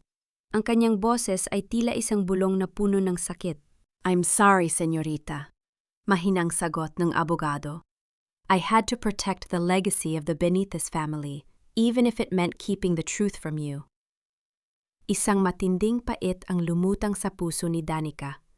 Ang mga taong inakala niyang kakampi niya, ang mga taong pinagkatiwalaan niya ng kanyang buhay at ng kanyang paghihigante, ay may sarili rin palang mga agenda. Sa gitna ng kaguluhan, biglang tumayo si Doña Remedios at tumawa ng may halong kabaliwan. Walang mananalo sa atin. Danica, Marco, Rafael, lahat tayo ay susunugin ng mga lihim na ito. Ang ina mo, Danica, hindi siya namatay sa sakit. Pinatay niya ang sarili niya dahil hindi niya matanggap na ang anak niya ay naging bahagi ng isang napakalaking kasinungalingan. Tumahimik ka! Sigaw ni Danica. Ang kanyang mga kamay ay napakapit sa mesa hanggang sa mamuti ang kanyang mga kuko. Ngunit hindi tumigil si Remedios. Kaya kanya iniwan sa lolo mo. Kaya kanya piniling wag palakihin sa piling namin. Dahil ikaw ang sumpa ng pamilyang ito. Isang nakakabinging katahimikan ang sumunod. Sa gitna ng dilim at ng mga ahas na nakapaligid sa kanya, naramdaman ni Danica ang isang kakaibang lakas na nagbumula sa kanyang kailaliman. Dahan-dahan niyang kinuha ang panulat sa mesa. Kung ang kumpanyang ito ay binuo sa kasinungalingan, Kung ang buhay ko ay isang laro lamang para sa inyo, wika ni Danica habang tinititigan ng bawat isa sa kanila. Kung ganon, sisiguraduhin kong wala ni isa sa inyo ang makikinabang dito. Sisirain ko ang imperyong ito bago nyo ito makuha sa akin. Don't do it, Danica! Sigaw ni Rafael. Ang kanyang kalmado ay napalitan ng kaba. Ngunit bago pa man sila makakilos, pinirmahan ni Danica ang isang dokumento na hindi nila inaasahan. Isang dokumento na maglalagay sa Benitez Corp sa ilalim ng isang public trust fund na walang sinuman sa kanila ang maaaring makahawak. Hetong inyong crown, Marco, Rafael Remedios. Wika ni Danica habang itinatapon ang panulat. Wala na kayong kumpanyo pag-aawayan. Wala na kayong yaman na pwedeng ipagmalaki. Ngayon, sabay-sabay tayong bumalik sa putikan kung saan tayo nararapat. Eksaktong sa sandaling yon, bumukas ang pinto at pumasok ang mga tauhan mula sa National Bureau of Investigation. Marco Aguilar, Doña Remedios Aguilar, and Rafael Benitez, you are all under arrest for corporate fraud and conspiracy.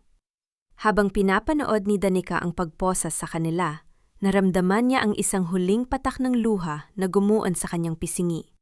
Ang kanyang paghihiganti ay tapos na, ngunit ang sakit sa kanyang puso ay tila nagsisimula pa lamang. Danica, hindi pa tayo tapos. Hiyaw ni Marco habang hinihila palabas ng silid. I will find you! You can't do this to me! Nanatiling nakatayo si Danica sa gitna ng silid, mag-isa. Ang mga liryo ay dahan-dahang nalalanta sa kanyang harapan. Ngunit sa kabila ng lahat, may isang maliit na sikat ng araw ang pumasok sa bintana, tila isang pangako ng isang bagong umaga na wala ng mga lihim. Biglang may napansin si Danica sa sahig, ang locket na naihulog ni Remedios sa gitna ng kanyang breakdown. Dahan-dahan niya itong pinulot at pinuksan. Sa loob nito, hindi larawan ni Marco ang naroon, kundi isang maliit na sulat na may sulat kamay ng kanyang ina. Para sa aking anak, Danica. Kapag dumating ang araw na ang lahat ay gumuho, tandaan mong ang tunay na yaman ay nasa loob mo. Hanapin mo ang taong may hawak ng kabilang kalahati ng pusong ito. Napakunot ang noo ni Danica. Ang kabilang kalahati ng pusong ito? Isang bagong misteryo ang bumukas. Isang misteryo hindi tungkol sa galit, kundi tungkol sa isang pag-ibig na matagal nang nawala. Ang katahimikan ng sementeryo ay tila isang yakap na nagbibigay ng kapayapaan sa pagod na kaluluwa ni Danica. Huminto ang ulan, ngunit ang amoy ng basang lupa at ang halimuyak ng mga kandilang dahan-dahang nauupos ay nagpapaalala sa kanya na ang bawat katapusan ay simula ng isang panibagong yugto. Nakatayo siya sa harap ng puntod ng kanyang lolo Benitez at ng kanyang ina, hawak ang isang bungkos ng mga puting rosas. Wala na ang itim na suit. Suot ni Danica ang isang simpleng puting blusa at maong, ang ayos na dating niyang ginagamit noong siya ay Danny pa lamang. Ngunit may malaking pagkakaiba. Ang kanyang mga balikat ay hindi na nakayuko sa bigat ng kahihiyan. At ang kanyang mga mata ay hindi na naghahanap ng pag-apruba mula sa mga taong hindi siya kailanman pinahalagahan. Lolo, tapos na po. Pabulong na wika ni Danica habang inilalapag ang mga bulaklak. Ang kumpanyang iniwan niyo, ibinalik ko na sa taong bayan. Hindi ko hinayaang makuha ito ng mga taong ang puso ay puno ng lason. Sana ay mapatawad niyo ako kung hindi ko nasunod ang inyong pangarap na manatili itong sa atin. Pero alam kong mas gusto niyo ang katarungan kaysa sa kayamanan. Dahan-dahan niyang hinaplos ang marmol na puntod ng kanyang ina. Nahanap ko na ang sulat mo, pero sino ang taong may hawak ng kabilang kalahati ng pusong ito? Bakit mo ako iniwan sa gitna ng mga ahas? Isang banayad na ihip ng hangin ang sumagot sa kanya. Tila isang haplos sa kanyang pisingi. Sa gitna ng kanyang pagmuni-muni, Narinig niya ang tulog ng mga yabag sa tuyong dahon. Hindi ito ang mabilis at agresibong yabag ni Marco o Rafael. Ito ay mabagal, maingat, at tila may dalang bigat ng maraming taon. Lumingon si Danica at nakita ang isang matandang lalaki na nakasuot ng kupas na uniporme ng isang hardinero. Puting-puti na ang buhok nito at ang kanyang mukha ay tila isang mapa ng mga pinagdaanang hirap. Nang magtagpo ang kanilang mga mata, ang matanda ay napatigil at ang hawak nitong walis ay dahan-dahang nalaglag sa lupa. Senyorita Danica? Ang boses ng matanda ay nanginginig, tila hindi makapaniwala sa nakikita. Napakunot ang noo ni Danica. Kilala niyo po ako? Dahan-dahang lumapit ang matanda. Ang kanyang mga mata ay nagsisimulang mangilid ang luha. Ako si Nestor, senyorita. Ako ang dating hardinero at driver ng iyong ina bago siya tuluyang nawala. 3 dekada akong naghintay na bumalik ka rito. Naramdaman ni Danica ang mabilis na tibok ng kanyang puso. Ito ang pangalang madalas niyang marinig sa mga kwento ni Lolo Benitez. Ang tapat na tauhan na bigla na lang naglaho matapos mamatay ang kanyang ina. Mang Nestor? Bakit po kayo narito? Bakit hindi kayo nagpakita sa amin ni Lolo? Tanong ni Danica habang tinutulungan ang matanda na makaupo sa isang sementadong upuan. Pinrotektahan ko ang iyong ina, Danica. Iyon ang huling utang na loob ko sa kanya. Wika ni Mang Nestor habang kinukuha ang isang maduming panyo sa kanyang bulsa. Ang iyong ina, alam niyang hindi siya tatagal.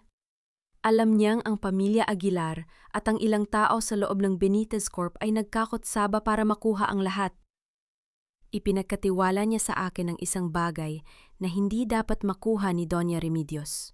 Dahan-dahang, inabot ng matanda ang kanyang leeg at hinugot ang isang kwintas na nakatago sa ilalim ng kanyang damit. Doon, nakasabit ang isang kalahati ng gintong puso, eksaktong kapares ng locket na nakuha ni Danica mula kay Remedios. Napaawang ang bibig ni Danica. Ang kabilang kalahati, ito ang susi sa tunay na legacy ng iyong ina. Pagpapatuloy ni Mang Nestor. Hindi ito tungkol sa shares o sa mga gusali. Ito ay tungkol sa katotohanan ng iyong pagkatao. Ang iyong ina ay hindi lang isang Benitez. Siya ang nag-iisang saksi sa krimen na nagluklok sa mga Aguilar sa kapangyarihan. At ang ebidensya ay hindi nasa kumpanya, kundi nasa lumang bahay na tinirhan niyo ni Marco. Sa bahay namin? Gulat na tanong ni Danica. 3 taon akong nanirahan doon, Mang Nestor. Wala akong nakitang kahit ano. Dahil ang hinahanap mo ay nasa ilalim ng mga rosas na itinanim mo, Danica, nakangiting wika ng matanda. Ang mga rosas na yon ay hindi lang para sa ganda. Yon ang hudyat na handa ka na. Ang pagtitiis mo sa loob ng 3 taon, yon ang naglinis sa iyong puso para maging karapat-dapat sa katotohanan. Naramdaman ni Danica ang isang kakaibang init na dumadalay sa kanyang katawan. Ang 3 taon ng paghihirap, ang bawat sampal, bawat pangungutya ay hindi pala walang saysay. Lahat ng iyon ay bahagi ng isang mas malaking plano ng kanyang ina upang protektahan siya hanggang sa maging sapat na ang kanyang lakas. Mang Nestor, kailangan nating bumalik sa bahay na yon. Desididong wika ni Danica. Delikado, senyorita. Kahit nasa kulungan na sila Marco, ang mga tauhan ni Rafael ay baka nagmamanman pa rin. Babala ng matanda. Rafael is not just a businessman. He is obsessed with the Benitez bloodline. Akala niya ay siya ang karapat-dapat, pero hindi niya alam na ang dugong nananalaytay sa'yo ang tanging makakapagbukas ng huling lihim. Hindi na ako natatakot, Mang Nestor. Wika ni Danica habang hinahawakan ang 2 kalahati ng puso at pinagdudugtong ang mga ito sa kanyang palad. I've survived 3 years of hell. I can survive anything now. Sa sandaling yon, ang 2 kalahati ng locket ay tila naglapat ng perpekto at narinig ang isang bahagyang tunog ng paglock. Tila isang pintuan na matagal nang nakasara ang muling nabuksan. Isang maliit na kompartimento ang lumabas sa gitna ng locket. Naglalaman ng isang microfilm at isang maliit na susi na may tatak ng isang lumang bank vault. Tumingin si Danica sa langit. Ang huling sinag ng araw ay tumama sa kanyang muka. Sa kauna-unahang pagkakataon, naramdaman niya ang tunay na pasasalamat. Pasasalamat hindi dahil sa kayamanan, kundi dahil sa pag-ibig ng isang ina na kahit wala na sa mundong ito, ay patuloy siyang ginagabayan. "Danny, are you okay?" Isang boses ang bumasag sa katahimikan. Si Ati Santos ay humahangos na lumapit, kasama ang ilang security personnel. "Kailangan na nating umalis. May nakitang mga hindi kilalang sasakyan na umaaligid sa paligid ng sementeryo. We need to move, now." Tumingin si Danica kay Maang Nestor. "Sumama kayo sa amin, Maang Nestor. Hindi ko na kayo iiwan." "Salamat, senyorita. Pero tandaan mo, ang huling laban ay hindi gagamitan ng baril o pera. Gagamitan ito ng katotohanan na kayang magpabagsak kahit sa pinakamatatag na kumpanya sa bansa." Payo ng matanda. Habang naglalakad sila patungo sa sasakyan, naramdaman ni Danica ang isang mataas na stakes na cliffhanger sa kanyang isipan. Ano ang laman ng microfilm na yon? At bakit ito itinago ng kanyang ina sa ilalim mismo ng bahay ng kanyang mga kaaway? Nang sumakay si Danica sa SUV, isang itim na motorsiklo ang biglang humarurot lampas sa kanila at isang mabilis na bagay ang tumama sa bintana ng sasakyan. Isang maliit na bato na may nakabalot na papel. Binuksan ni Danica ang papel at nabasa ang mga salitang, "The roses are dying, Danica, but the thorns are still sharp. Don't go back to the house tonight if you want to stay alive." Napatitig si Danica sa labas ng bintana. Ang gabi ay muling dumarating at kasama nito ang mga aninong pilit siyang hinahabol. Ngunit sa pagkakataong ito, hindi na siya ang biktima. Siya na ang mangangaso. Huwag mong isiping nanalo ka na, Danica. Ang isang basahan, kahit lagyan mo ng pabango, ay mananatiling basahan sa paningin ng mundo. Ang boses ni Marco ay tila isang sumpa na umaalingaw-naw sa isipan ni Danica habang dahan-dahan niyang itinutulak ang kinakalawang na gate ng lumang bahay ng mga Aguilar. Ang tunog ng bakal na kumakaskas sa semento ay tila isang daing ng nakaraan. Madilim ang buong paligid, tanging ang malamig na liwanag ng buwan ang nagbibigay ng anino sa mga tuyong dahon na nagkalat sa bakuran. Dito siya nanirahan sa loob ng 3 taon. Dito niya ibinuhos ang kanyang pawis sa paglilinis, ang kanyang luha sa pagdarasal, at ang kanyang pag-asa sa isang lalaking hindi naman siya pinahalagahan. Ang bawat sulok ng bahay na ito ay may dalang hapdi. Ngunit ngayon, hindi na siya natatakot sa dilim. "Senyorita, hayaan niyo na po kaming gumawa nito." Pabulong na wika ng isa sa kanyang mga bodyguard. "Hindi." Matatag na sagot ni Danica habang hinahawakan ng isang maliit na pala. "Ako ang lagtanim ng mga rosas na ito. Ako rin ang magbubungkal sa katotohanang itinago nila sa ilalim nito." Lumapit si Danica sa gitna ng hardin, kung saan nakatayo ang mga rosas na kanyang inalagaan. Ang mga bulaklak ay nalalanta na, tila nakikiramay sa pagguho ng pamilyang Aguilar. Lumuhod siya sa basang lupa. Hindi inaalinta na ang dumi na kumakapit sa kanyang mga kamay. Sa bawat pagbaon ng pala sa lupa, nararamdaman niya ang bilis ng pintig ng kanyang puso. Ang bawat pagbungkal ay tila pagbabalik sa bawat gabing umiyak siya habang nagtatanim dito para lamang maibsan ang lungkot. Naalala niya kung paano siya kutyain ni Doña Remedios noon. "Diyan ka nararapat, Danny, sa putikan kasama ng mga uod." Isang matunog na kalansing ang narinig nang tumama ang bakal ng pala sa isang matigas na bagay. Napatigil ang lahat. Dahan-dahang ginamit ni Danica ang kanyang mga kamay upang hawanin ang lupa. Isang maliit na metal na kahon ang lumetaw, nababalot ng kalawang, ngunit nananatiling buo. Nanginginig ang mga daliri ni Danica habang kinukuha ang kahon. Gamit ang susi na nakuha niya mula sa locket, dahan-dahan niyang pinihit ang kandado. Ang tunog ng pagbukas nito ay tila isang huling hininga ng isang lihim na matagal ng ibinaon. Sa loob ng kahon ay may mga lumang sulat, isang tape recorder, at isang gintong rilo na may ukit ng pangalan ng kanyang ama. Ngunit ang pinakamahalaga ay ang isang dokumento, ang tunay na testamento ng kanyang ina na nagpapatunay na ang lahat ng lupain ng mga Aguilar ay kinuha lamang sa pamamagitan ng pamemeke ng pirma nung mamatay ang kanyang ama. "Nahanap ko na, Ma. Nahanap ko na ang hustisya para sa inyo. Pabulong ni Danica, ang kanyang mga luha ay pumatak sa lumang papel. Ngunit ang katahimikan ng gabi ay biglang binuwag ng isang mabigat na yabag ng sapatos. Isang anino ang lumitaw mula sa likuran ng isang malaking puno ng mangga. Napakagaling mo talaga, Danica. You always had that persistence. Ang katangiang wala kay Marco. Wika ng isang pamilyar na boses. Humarap si Danica at nakita si Rafael. Ngunit sa pagkakataong ito, wala na rito ang kanyang mga bodyguard. Nakahiga ang mga ito sa damuhan. Tila pinatulog ng isang hindi nakikitang puwersa. Si Rafael ay may hawak na isang maliit na gadget at may malamig na ngiti sa kanyang mga labi. Rafael! Paano ka nakalabas? Ang pulis! Ang pulis? Danica, don't be naive. Money talks, and the Benitez name still has power that you haven't fully grasped yet.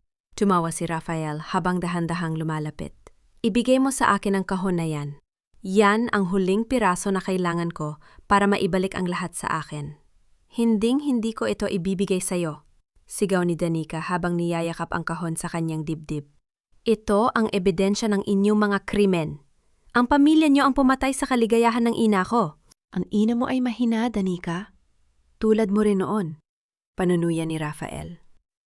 Ginamit niya ang emosyon niya, kaya siya natalo. Pero ikaw, may potensyal ka. Come with me. Join me and we can rule Benitez Corp together. We don't need the Aguilars. We are the true bloodline. I would rather die in the mud than stand beside a monster like you, mariing sagot ni Danica. Isang matalim na tingin ang ibinigay ni Rafael. Kung ganoon, wala na ako magagawa. If I can't have the evidence, then no one will. Mabilis na naglabas si Rafael ng isang lighter at isang bote ng gasolina. Sa isang iglap, ibinuhos niya ang likido sa paligid ng mga rosas ni Danica. Ang amoy ng petrolyo ay mabilis na humalo sa bango ng mga bulaklak, isang nakakasulasok na kombinasyon ng kagandahan at kamatayan.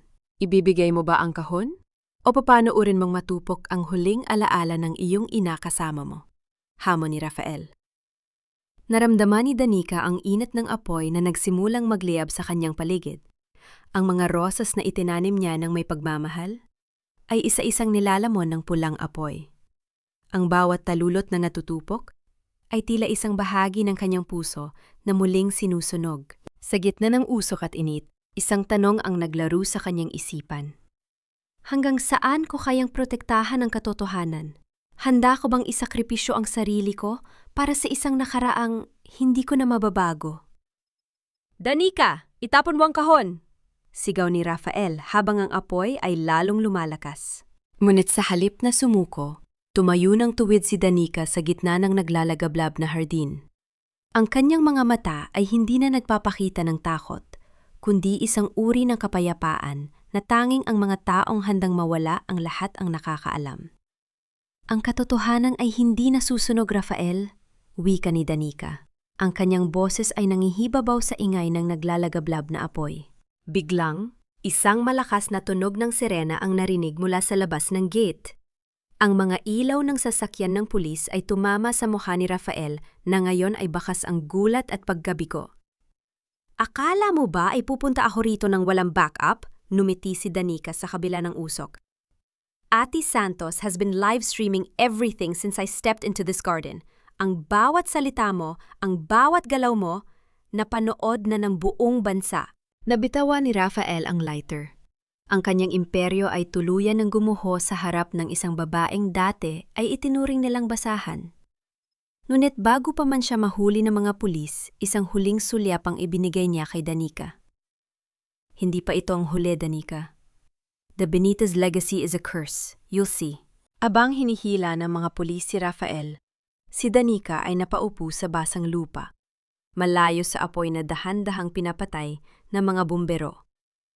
Hawak niya ang kahon, itim na ang kanyang mga kamay dahil sa uling, at ang kanyang mukha ay puno ng dumi. Nuwit sa kauna-unahang pagkakataon sa loob ng 3 taon, naramdaman niya ang tunay na laya. Tumingin siya sa mga rosas na ngayon ay naging abona. Paalam, Dani, Bulong niya sa kanyang sarili. Salamat sa pagtitiis. Salamat sa pananatiling mabuti sa gitna ng kasamaan. Isang kamay ang dahan-dahang pumatong sa kanyang balikat. Inasahan niyang si Ate Santos ito, ngunit nang lumingon siya, isang lalaking hindi niya inaasahan ang nakita niya. Isang lalaking may pamilyar na mga mga matang nakita niya sa isa sa mga lumang larawan ng kanyang ina. Tapos na ang paghihintay, Danica. Wika ng lalaki. Ang kalansing ng mga rehas na bakal ay tila isang malakas na hatol na paulit-ulit na umaalingaw-ngaw sa pandinig ni Marco. Nakaupo siya sa isang malamig at madilim na sulok ng selda. Ang kanyang mamahaling suit na dati ay simbolo ng kanyang kapangyarihan ay gusot-gusot na ngayon at puno ng mansa. Wala na ang amoy ng mamahaling pabango. Ang tanging nananatili ay ang amoy ng luma at maruming semento. Hawak ni Marco ang kanyang ulo. Ang kanyang mga daliri ay nakabaon sa kanyang buhok habang pilit niyang inaalala kung paano nauwi sa ganito ang lahat. Isang gabi lang ang kailangan para maglaho ang lahat ng kanyang pinaghirapan. Ang kanyang kumpanya, ang kanyang danggal, at ang kanyang kalayaan. Guard! Guard! Kailangan kong makausap ang asawa ko. Si Danica Benitez. Sabihin niyo sa kanya, nagmamakaawa ako. Hiyaw ni Marco. Ang kanyang boses ay basag at puno ng desperasyon. Ngunit walang sumasagot sa kanya. Kundi ang katahimikan ng gabi at ang mapanuyang tingin ng ibang mga bilanggo. Sa loob-loob ni Marco, alam niyang huli na ang lahat.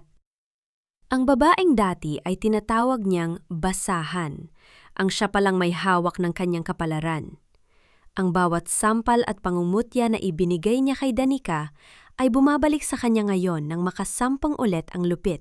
Samantala, sa isang tahimik na silid sa ospital, nakahiga si Doña Remedios. Ang matapang at mapagmataas na babae ay hindi na makapagsalita matapos atakihin ng stroke sa gitna ng kaguluhan. Ang kanyang mga mata, na dati ay nanlilisik sa galit, ngayon ay puno na lamang ng luha at pagsisisi. Nakatakingin siya sa kisame, tila binibilang ang bawat segundo ng kanyang natitirang buhay sa gitna ng kahihiyan. Wala si Clara sa kanyang tabi. Ang babaeng ipinagpalit ni Marco kay Danica ay mabilis na naglaho kasama ang huling katiting na pera ng mga Aguilar, iniwan silang mag-ina sa putikan. Sa labas ng presinto, nakatayo si Danica sa harap ng lalaking humawak sa kanyang balikat sa gitna ng nasunog na hardin. Ang pangalan niya ay Gabriel. Sa ilalim ng liwanag ng buwan, nakita ni Danica ang isang mukha na puno ng pamilyar na kabait. Ang mga mata nito ay eksaktong katulad ng sa kanyang ina. Sino ka ba talaga? At bakit mo alam ang tungkol sa amin ni Lolo? Tanong ni Danica, ang kanyang boses ay puno ng pag-iingat. Ako ang anak ni Gabriel Sr., ang tunay na nagmamay-ari ng kalahati ng pusong hawak mo.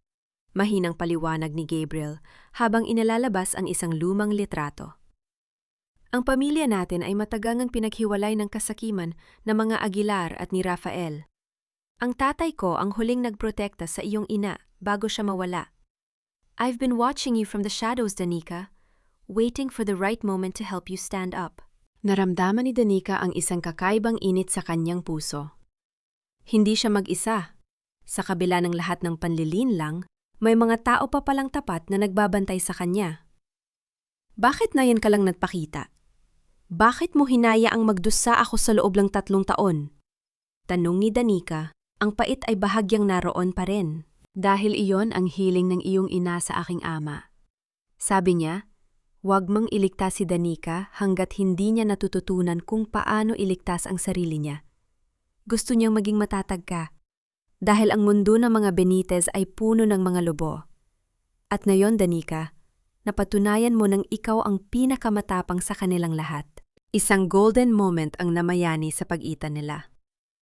Dahan-dahang kinuha ni Gabriel ang isang malinis na panyo at pinahid ang uling sa pisngi ni Danica. Ang kilos na yon na puno ng respeto at walang halong malisya ay nagparamdam kay Danica na sa wakas ay may isang taong titingin sa kanya hindi dahil sa kanyang pera, kundi dahil sa kanyang tunay na pagkatao. Halika na, Danica. Marami pa tayong dapat gawin. Ang paghuli kay Rafael ay simula pa lang. aya ni Gabriel. Bago sumama kay Gabriel, humiling si Danica ng isang huling pagkakataon. Gusto niyang makita si Marco sa huling pagkakataon sa loob ng selda. Hindi para magmakaawa o para magalit, kundi para tuluyan ng isara ang pinto ng kanyang nakaraan. Nang makita ni Marco si Danica sa tapat ng kanyang rehas, mabilis itong lumapit at lumuhod sa sahig. "Danny! Danica! Please! I'm sorry, I'll change, I promise. Just get me out of here. Mahal mo pa rin ako, di ba? Please, naalala mo ba yung pangarap nating bahay?" Tiningnan ni Danica si Marco ng matagal. Walang galit, walang pait, kundi puro awa. Awa para sa isang lalaking nawala ang sarili sa gitna ng kasakiman. "Ang bahay na iyon ay pangarap ko lang, Marco. Hindi mo ito naging pangarap kailanman." Malamig na wika ni Danica. "At ang pag-ibig na sinasabi mo, matagal mga iyong pinatay nung unang gabi na pinaluha mo ako habang naghihintay ng hapunan. Huwag mo nang gamitin ang pangalan ko para iligtas ang sarili mo. Mula sa araw na ito, si Danny ay patay na. At si Danica Benitez ay wala nang kilalang Marco Aguilar." "No! Danica! Please!"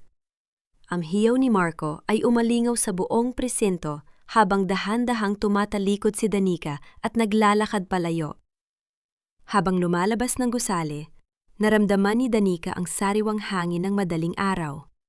Ngunit bago pa man siya makarating sa sasakyan ni Gabriel, isang itim na sobre ang muling nakita niya sa ibabaw ng windshield.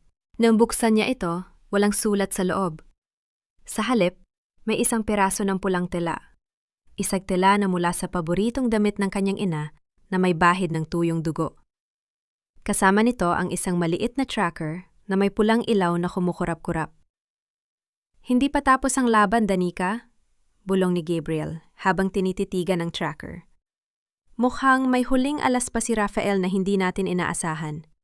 At ang aling-asngas ng katotohanan ay may mas malalim pang ugat. Isang matinding cliffhanger ang naiwan sa puso ni Danica. Kung nasa loob na ng kulungan si Rafael, sino ang nag-iwan ng subreng ito?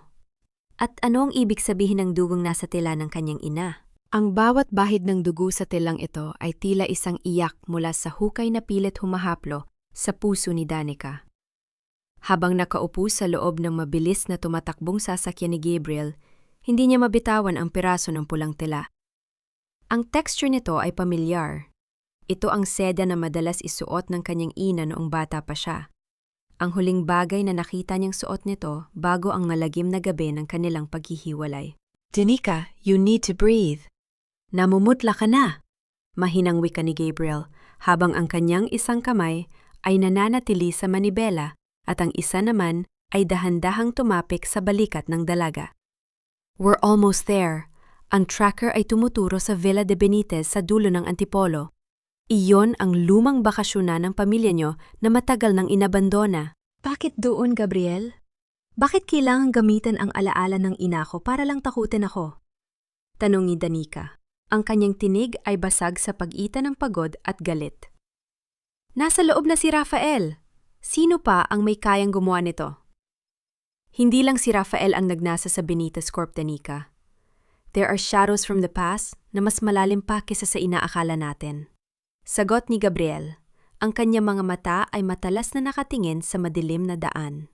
Nang marating nila ang Villa de Benitez, sinalubong sila ng isang gate na halos lamunin na ng mga baging at ligaw na damo.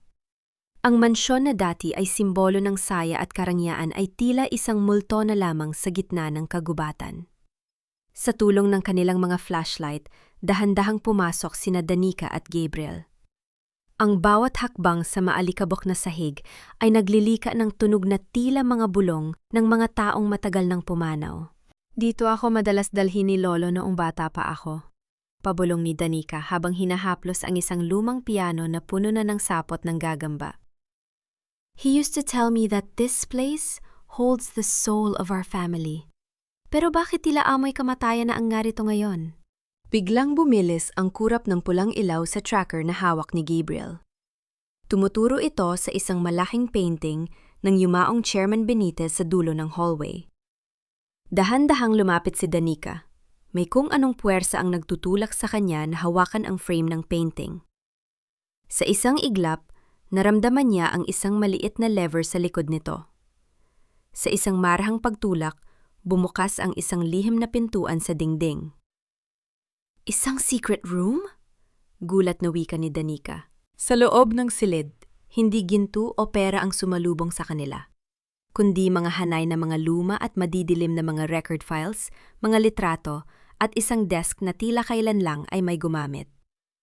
Sa gitna ng mesa, nakalatag ang isang diary na may pangalan ng kanyang ina. Dahan-dahang binuksan ni Danica ang diary. Ang unang pahina ay may petsang 1 linggo bago mamatay ang kanyang ina. Alam ko na ang totoo. Hindi si Rafael ang kalaban. Siya ay biktima rin ng isang mas malaking kasinungalingan. Ang tunay na nagpapatakbo ng lahat ay ang taong pinagkatiwalaan ni Lolo ng lahat ng aming sikreto. Danica, anak, kung nababasa mo ito, huwag kang magtitiwala sa kahit kanino, lalo na sa taong may hawak na iyong mga papeles. Naramdaman ni Danica ang panlalamig ng kanyang buong pagkatao. Ang bawat salita sa diary ay tila isang babala na huli na para sa kanya. Dahan-dahan niyang tiningnan si Gabriel, na ngayon ay nakatayo sa tabi ng pinto, nakatingin sa kanya ng may kakaibang ekspresyon. Gabriel? Sino ang tinutukoy ni Mama? Tanong ni Danica. Ang kanyang boses ay tila isang hiningang nag-aagaw buhay. Isang matunog na tawa ang narinig mula sa labas ng silid. Hindi kay Gabriel ang tawang yon. Mula sa dilim, lumabas si Ate Santos. Ngunit, wala na rito ang kanyang mapagpakumbabang anyo. Hawak niya ang isang tablet na nagpapakita ng lahat ng transaksyong ginawa ni Danica simula nang makuha nito ang kumpanya.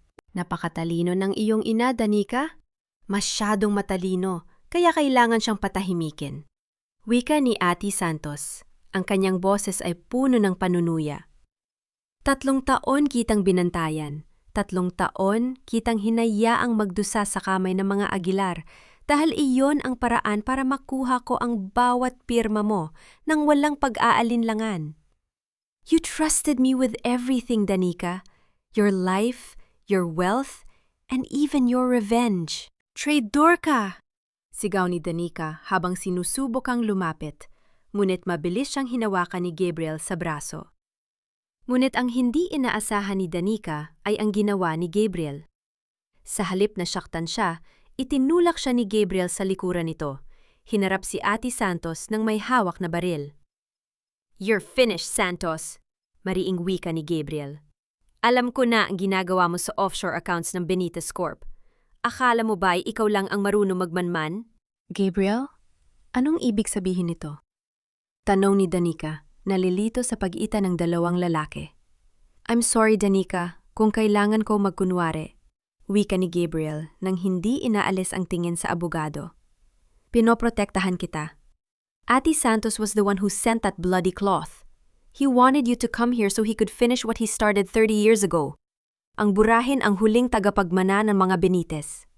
Isang nakakabing katahimikan ang namayani. Sa gitna ng lihim na silid na iyon, naramdaman ni Danica ang lahat ng kanyang sugat na muling bumukas. Ang taong itinuring niyang pangalawang ama, ang taong naging sandigan niya sa gitna ng bagyo, ay siya palang mastermind ng lahat ng kanyang pagdurusa. Akala mo ba ay maliligtas mo siya, Gabriel? Tumawa si Ate Santos habang pinipindot ang isang button sa kanyang tablet. The moment Danica opened that diary, a signal was sent. In 10 minutes, this whole villa will be nothing but ashes, kasama ang lahat ng ebiden yang matagal niya nang hinahanap. Naramdaman ni Danica ang panginginig ng sahig. Ang amoy ng gas ay nagsimulang pumasok sa silid.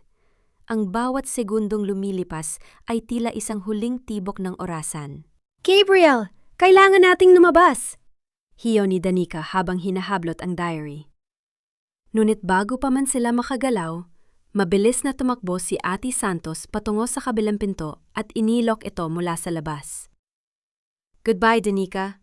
You were a good student, but you failed the final lesson. Never trust anyone in this family.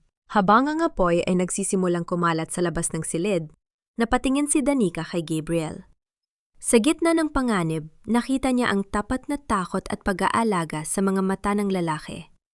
Sa sandaling iyon, Ang kanyang puso na matagal ng sugatan ay naramdaman ng isang kakaibang uri ng healing. Hindi ito ang healing na nanggagaling sa tagumpay, kundi ang healing na nanggagaling sa pag-alam na sa wakas, may isang taong handang mamatay kasama niya. Gabriel, may bintana sa itaas! Sigaw ni Danica. Itinuturo ang isang maliit na lagusan sa kisame. Sa gitna ng usok at tumataas na temperatura, kailangang gumawa ng desisyon ni Danica. Iiwan ba niya ang diary para iligtas ang sarili o itataya niya ang lahat para sa huling katotohanan? Mamatay man ang bawat pader ng mansyong ito. Hinding-hindi na muling mamamatay ang katotohanan, Santos. Ang hiyaw ni Danica ay naging tila isang panalangin sa gitna ng naglalagab, lab na galit ng apoy. Ang usok ay tila mga itim na kamay na sumasakal sa kanyang baga, at ang init ay sapat na upang matunaw ang anumang natitirang takot sa kanyang puso. Hawak niya ng mahigpit ang diary ng kanyang ina sa kanyang dibdib, tila ba ito ang kanyang sariling buhay. Danica, tungtong ka sa balikat ko. Hurry! Hindi na magtatagal ang kisaming ito. Sigaw ni Gabriel. Ang kanyang boses ay paos na dahil sa usok, ngunit ang kanyang mga bisig ay nanatiling matatag na parang mga haligi ng bakal. Sa gitna ng panganib, naramdaman ni Danica ang init ng katawan ni Gabriel, isang init na hindi nakakasunog, kundi nagbibigay ng proteksyon. Sa bawat pag-agat sa kanya ni Gabriel patungo sa maliit na lagusan sa itaas, naramdaman ni Danica ang isang uri ng pagtitiwala na matagal na niyang kinalimutan. Sa huling sandali, bago tuluyang gumuho ang silid, nagtagpo ang kanilang mga kamay. Isang mahigpit na hawak na tila nagsasabing, "Hindi kita bibitawan." Isang malakas na pagsabog ang yumanig sa buong Villa de Benitez nang tuluyan silang makalabas at gumulong sa damuhan. Mula sa malayo, pinanood ni Danica ang pagtupok ng apoy sa huling alaala ng kanyang pamilya. Ang mansyong naging saksi sa mga lihim at luha ay naging abo na sa loob ng ilang minuto. Ngunit sa kanyang mga kamay, nananatiling ligtas ang diary at ang katotohanan. Ayos ka lang ba? Tanong ni Gabriel habang dahan-dahang tinutulungan si Danica na maupo.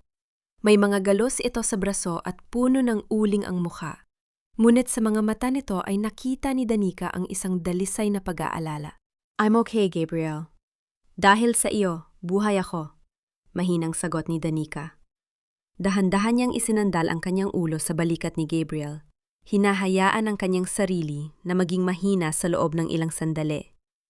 Ang tunog ng mabilis na tibok ng puso ni Gabriel ay naging tila isang oyayin na nagpapakalma sa kanyang naglalagab, lab na isipan. Ngunit ang kapayapaan ay panandalian lamang. Alam ni Danica na sa mga sandaling ito, iniisip ni Ate Santos na tapos na ang lahat. Kinabukasan, sa loob ng Benitez Corp, ang kapaligiran ay puno ng kaba. Nakaupo si Ate Santos sa dulo ng mesa sa boardroom, may hawak na panulat at nakahandang pirmahan ang dokumentong maglilipat ng lahat ng assets ng kumpanya sa kanyang offshore account. Ang mga directors ay tahimik, tila mga tupa na naghihintay sa kanilang katapusan. Since Señorita Danica is tragically unavailable, as the legal guardian of the estate, I will now sign these papers. Wika ni Santos, ang kanyang ngiti ay puno ng tagumpay. Too soon for a funeral, don't you think, Ate Santos? Ang pagbukas ng pinto ay tila isang kidlat na gumising sa lahat. Pumasok si Danica, suot ang isang puting-puting suit na tila ba wala siyang pinagdaanang apoy tagabi. Sa likuran niya ay si Gabriel, bitbit ang isang laptop at ang diary ng ina ni Danica. Ang panulat sa kamay ni Santos ay nalaglag. "Impossible! You should be dead!" "God has a way of protecting those who fight for the truth, Santos." Wika ni Danica habang naglalakad patungo sa kanya, ang bawat hakbang ay may tunog ng hustisya. "I have the microfilm, I have the diary, and most importantly, I have the testimony of Mang Nestor." Sa isang iglap, lumitaw sa malaking screen sa boardroom ang lahat ng ebidensya ng pagnanakaw ni Santos sa loob ng 30 taon. Pati na ang pag-uutos niya sa pamilya Aguilar na alagaan si Danica upang makuha ang tiwala nito. Ang buong board of directors ay napasingap sa gulat. "You're finished, Santos. Lahat ng kinuha mo, bawat sentimo, bawat pangarap na sinira mo, Sisiguraduhin kong babayaran mo sa loob ng kulungan, mariing sabi ni Danica. Hindi na nakapalag ang abogado nang pumasok ang mga awtoridad. Habang hinihila siya palabas, tumingin si Santos kay Danica na may halong galit. You're just like your mother. Brave but alone. You will always be alone. Hinarap ni Danica si Santos nang may ngiti. Doon ka nagkakamali. My mother was never alone because she had the truth. At ako, hindi na rin ako mag-iisa. Nang mailabas na ang lahat ng traidor, naiwan si Danica at Gabriel sa loob ng tahimik na opisina. Ang sikat ng araw ay dahan-dahang pumapasok sa bintana, tila isang basbas sa bagong simula ng kumpanya. Anong plano mo ngayon, Danica? Tanong ni Gabriel habang dahan-dahang lumalapit sa kanya. Gusto kong buuin muli ang Benitez Corp. Pero sa pagkakataong ito, gagawin ko itong pundasyon para sa mga taong tulad ko noon, yung mga walang boses, yung mga inaapi, sagot ni Danica. Tumingin siya kay Gabriel. Ang kanyang mga mata ay puno ng pasasalamat. But I can't do it without a partner. Hindi lang sa negosyo, Gabriel, kundi sa buhay. Isang golden moment ang namayani sa pagitan nila. Dahan-dahang hinawakan ni Gabriel ang kamay ni Danica. Ang kanyang mga daliri ay humaplos sa palad ng dalaga. Walang salitang binitawan, ngunit ang titig nila sa isa't isa ay sapat na upang burahin ang lahat ng pait ng nakalipas na 3 taon. Ang bawat sugat ni Danica ay nagsisimula ng maghilom, hindi dahil sa tagumpay, kundi dahil sa pag-ibig na dumating sa gitna ng kanyang pinakamadilim na gabi. I will stay, Danica. Hanggat kailangan mo ako, hinding-hindi ako aalis, bulong ni Gabriel. Ngunit sa gitna ng kanilang kaligayahan, isang mensahe ang muling pumasok sa telepono ni Danica. Mula ito sa bilangguan, mula sa isang taong matagal na niyang gustong makalimutan. Danica, binisita ako ni Clara. May dala siyang balita tungkol sa sanggol na sinabi ni Donnie Remedios na namatay. Hindi ito namatay, Danica. Ang sanggol na yon ay buhay. At kilalang kilala mo siya. Nabitawan ni Danica ang kanyang telepono. Ang kanyang mundo ay tila muling nayanig. Kung buhay ang anak ni Remedios, nasaan ito? At sino ang taong tinutukoy ni Marco? Ang trono ay hindi gawa sa ginto o kapangyarihan, Danica. Ito ay gawa sa bawat luhang tinuyo mo at bawat sakit na pinili mong patawarin. Ang mga salitang ito mula sa sulat ng kanyang ina ay tila isang gabay habang dahan-dahang binabagtas ni Danica ang hallway patungo sa opisina ng chairman. Ngunit bago niya hawakan ang manibela ng kumpanya, may isang huling lihim siyang dapat harapin. Ang mensahe ni Marco ay tila isang tinik na nakabaon sa kanyang isipan. Nakatayo si Gabriel sa dulo ng hallway, nakatingin sa labas ng bintana. Ang kanyang anyo ay matatag, ngunit may bahid ng lungkot na hindi niya maikubli. Dahan-dahan siyang lumingon nang maramdaman ang presensya ni Danica. Alam ko na ang iniisip mo, Danica. Mahinang wika ni Gabriel. Ang kanyang boses ay tila isang bulong ng hanging amihan. Tungkol sa anak ni Remedios. Tungkol sa sanggol na akala ng lahat ay namatay 30 taon na ang nakalilipas. Napatigil si Danica, ang kanyang puso ay nagsimulang tumibok ng mabilis. Gabriel, paano mo nalaman? Dahan-dahang inilabas ni Gabriel ang kabilang kalahati ng gintong locket, ang pusong ibinigay sa kanya ni Mang Nestor. Hindi lang ito basta alaala ng tatay ko, Danica. Ibinigay ito ni Mang Nestor sa akin dahil ako ang sanggol na yon.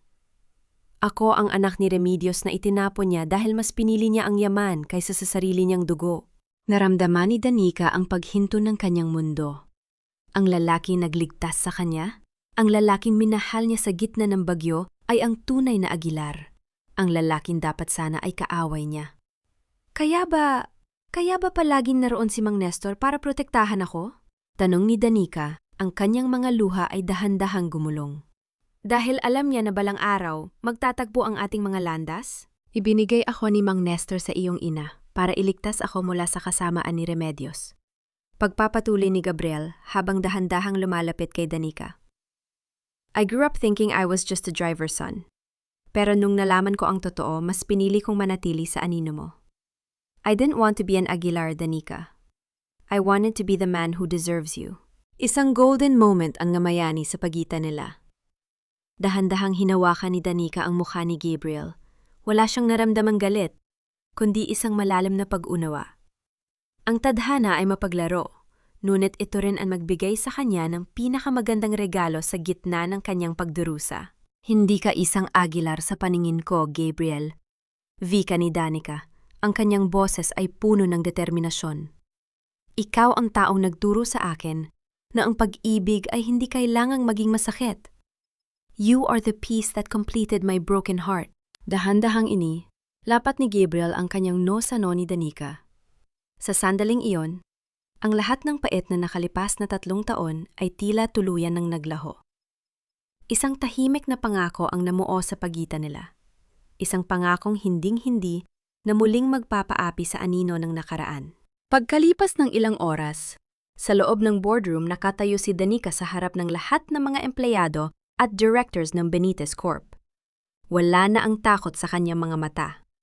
Suot niya ang isang asul na damit na tila kulay ng karagatan matapos ang isang malakas na bagyo. Ang araw na ito ay hindi tungkol sa aking tagumpay.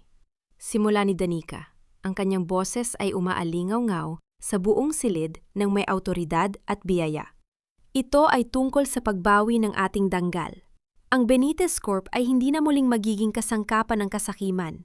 Mula ngayon, ang bawat sentimo na kikitain ng kumpanyang ito ay mapupunta sa mga programang tutulong sa mga kababaihang nakaranas ng pang-aapi sa mga pamilyang winasak ng kasinungalingan.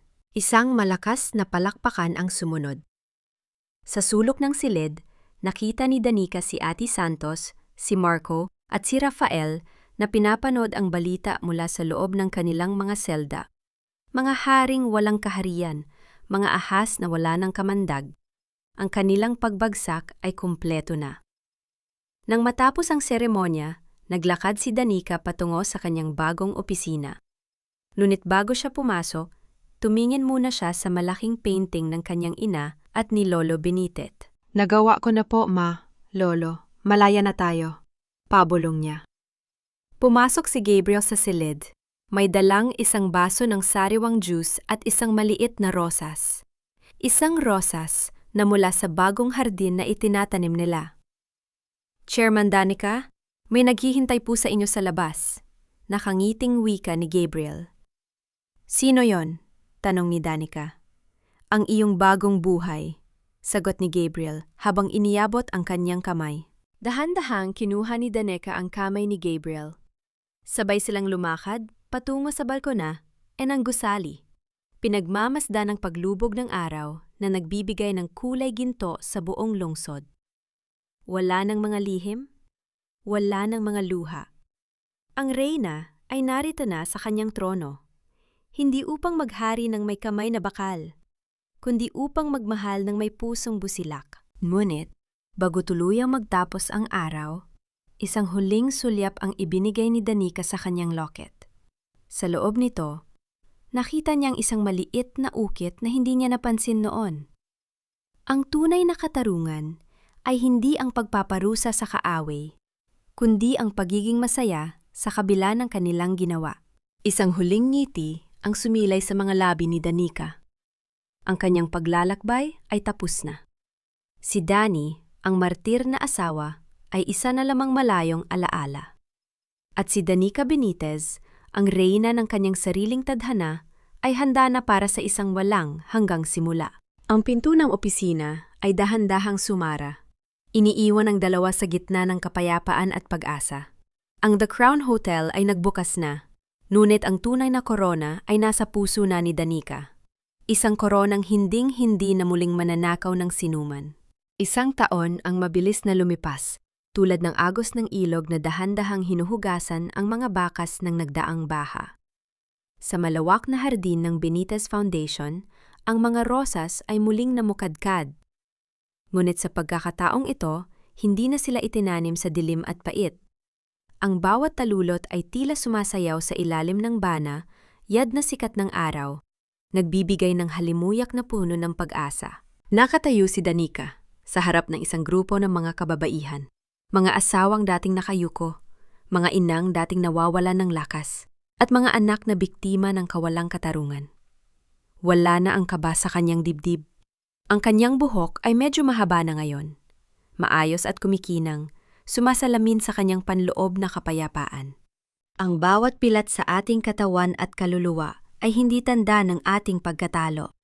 Wika ni Danica, ang kanyang boses ay malambot ngunit may tag-inting ng katotohanan. Ito ay mga mapa ng ating tagumpay. Ipinapaalala nito sa atin na kahit ilang beses tayong basagin ng mundo, may kakayahan tayong bumuo ng isang mas magandang bersyon ng ating sarili. Isang golden moment ang namayani nang lapitan siya ng isang matandang babae at pasalamatan siya sa pagbibigay ng bagong simula. Sa puntong ito, naramdaman ni Danica ang tunay na katarungan. Hindi ito nanggaling sa pagkakakulong ni Marco at Rafael, kundi sa kakayahan niyang gamitin ang kanyang sakit upang maging gamot sa iba. Pagkatapos ng programa, dahan-dahang naglakad si Danica patungo sa isang malapit na bench. Doon ay naghihintay si Gabriel, may hawak na 2 tasa ng kape. Ang katahimikan sa pagitan nila ay hindi na nakakabingi. Ito ay puno ng pag-unawa at pag-ibig na hindi kailangang ipagsigawan. You did great today, Chairman. Nakangiting wika ni Gabriel. Inabot niya ang tasa kay Danica at sandaling hinaplos ang kamay ng dalaga. Isang simpleng kilos, ngunit sapat na upang magpadala ng kuryente ng kilig sa buong pagkatao ni Danica. Salamat, Gabriel. I couldn't have done any of this without you. Sagot ni Danica habang dahan-dahang isinasandal ang kanyang ulo sa balikat ng lalaki. Kamusta na nga pala ang balita sa kanila? Huminga ng malalim si Gabriel. Si Marco ay nananatili pa rin sa loob. Ayon sa report, madalas siyang tulala at tanging pangalan mo ang binabanggit. Si Doña Remedios naman, nasa isang nursing home. She's stable pero hindi na siya makapagsalita. At si Rafael, well, he's facing a lifetime of trials. Naramdaman ni Danica ang isang kurot ng awa. Ngunit wala na itong kasamang galit. Napagtanto niya na ang pinakamalupit na parusa para sa mga taong sumamba sa pera ay ang mabuhay ng walang anuman kundi ang kanilang sariling konsensya. Napatawad mo na ba sila? Tanong ni Gabriel. Ang kanyang boses ay puno ng pag-aalaga. Ang pagpapatawad ay hindi para sa kanila, Gabriel. Sagot ni Danica habang nakatingin sa malayo. Pinatawad ko sila dahil gusto kong maging malaya ang puso ko. Ayokong magdala ng bagahe mula sa isang bahay na matagal na nating iniwan. I choose peace. Ito ang huling hakbang ng kanyang paghilom. Ang pagbitaw sa huling hibla ng hinding pagkakaunawaan. Ang bawat hiya na naramdaman niya noon ay napalitan ng dangal. Ang bawat pait ay naging tamis ng isang bagong umaga. Dahan-dahang kinuha ni Gabriel ang kamay ni Danica at pinagsalikop ang kanilang mga daliri. Ang ating bagong bahay ay malapit na ring matapos. No hidden rooms, no secrets. Just a garden full of roses and a porch where we can grow old together. Isang masayang tawa ang kumawala kay Danica. Sa kauna-unahang pagkakataon sa loob ng maraming taon, naramdaman niya ang tunay na kaligayahan. Yung uri ng kaligayahan na hindi nabibili ng share sa stock market, kundi nabubuo sa simpleng pagtitiwala sa taong nasa tabi mo. Habang unti-unting lumulubog ang araw, naglalakad ang dalawa palayo sa hardin. Magkahawak kamay at may mga niting puno ng pangako. Ang kwento ni Danica Benitez ay hindi lamang kwento ng paghihiganti. Ito ay isang paalala sa bawat babaeng nakikinig na ang ating halaga ay hindi itinatakda ng ating mga asawa, ng ating mga biyanan o ng ating yaman. Ang ating tunay na korona ay ang ating integridad, ang ating katapangan at ang ating kakayahang magmahal muli matapos ang 1,000 pagkawasak. Ang lihim ng reyna ay nagtatapos dito, hindi sa isang marangyang palasyo, kundi sa isang payapang puso na handa nang yakapin ang bukas.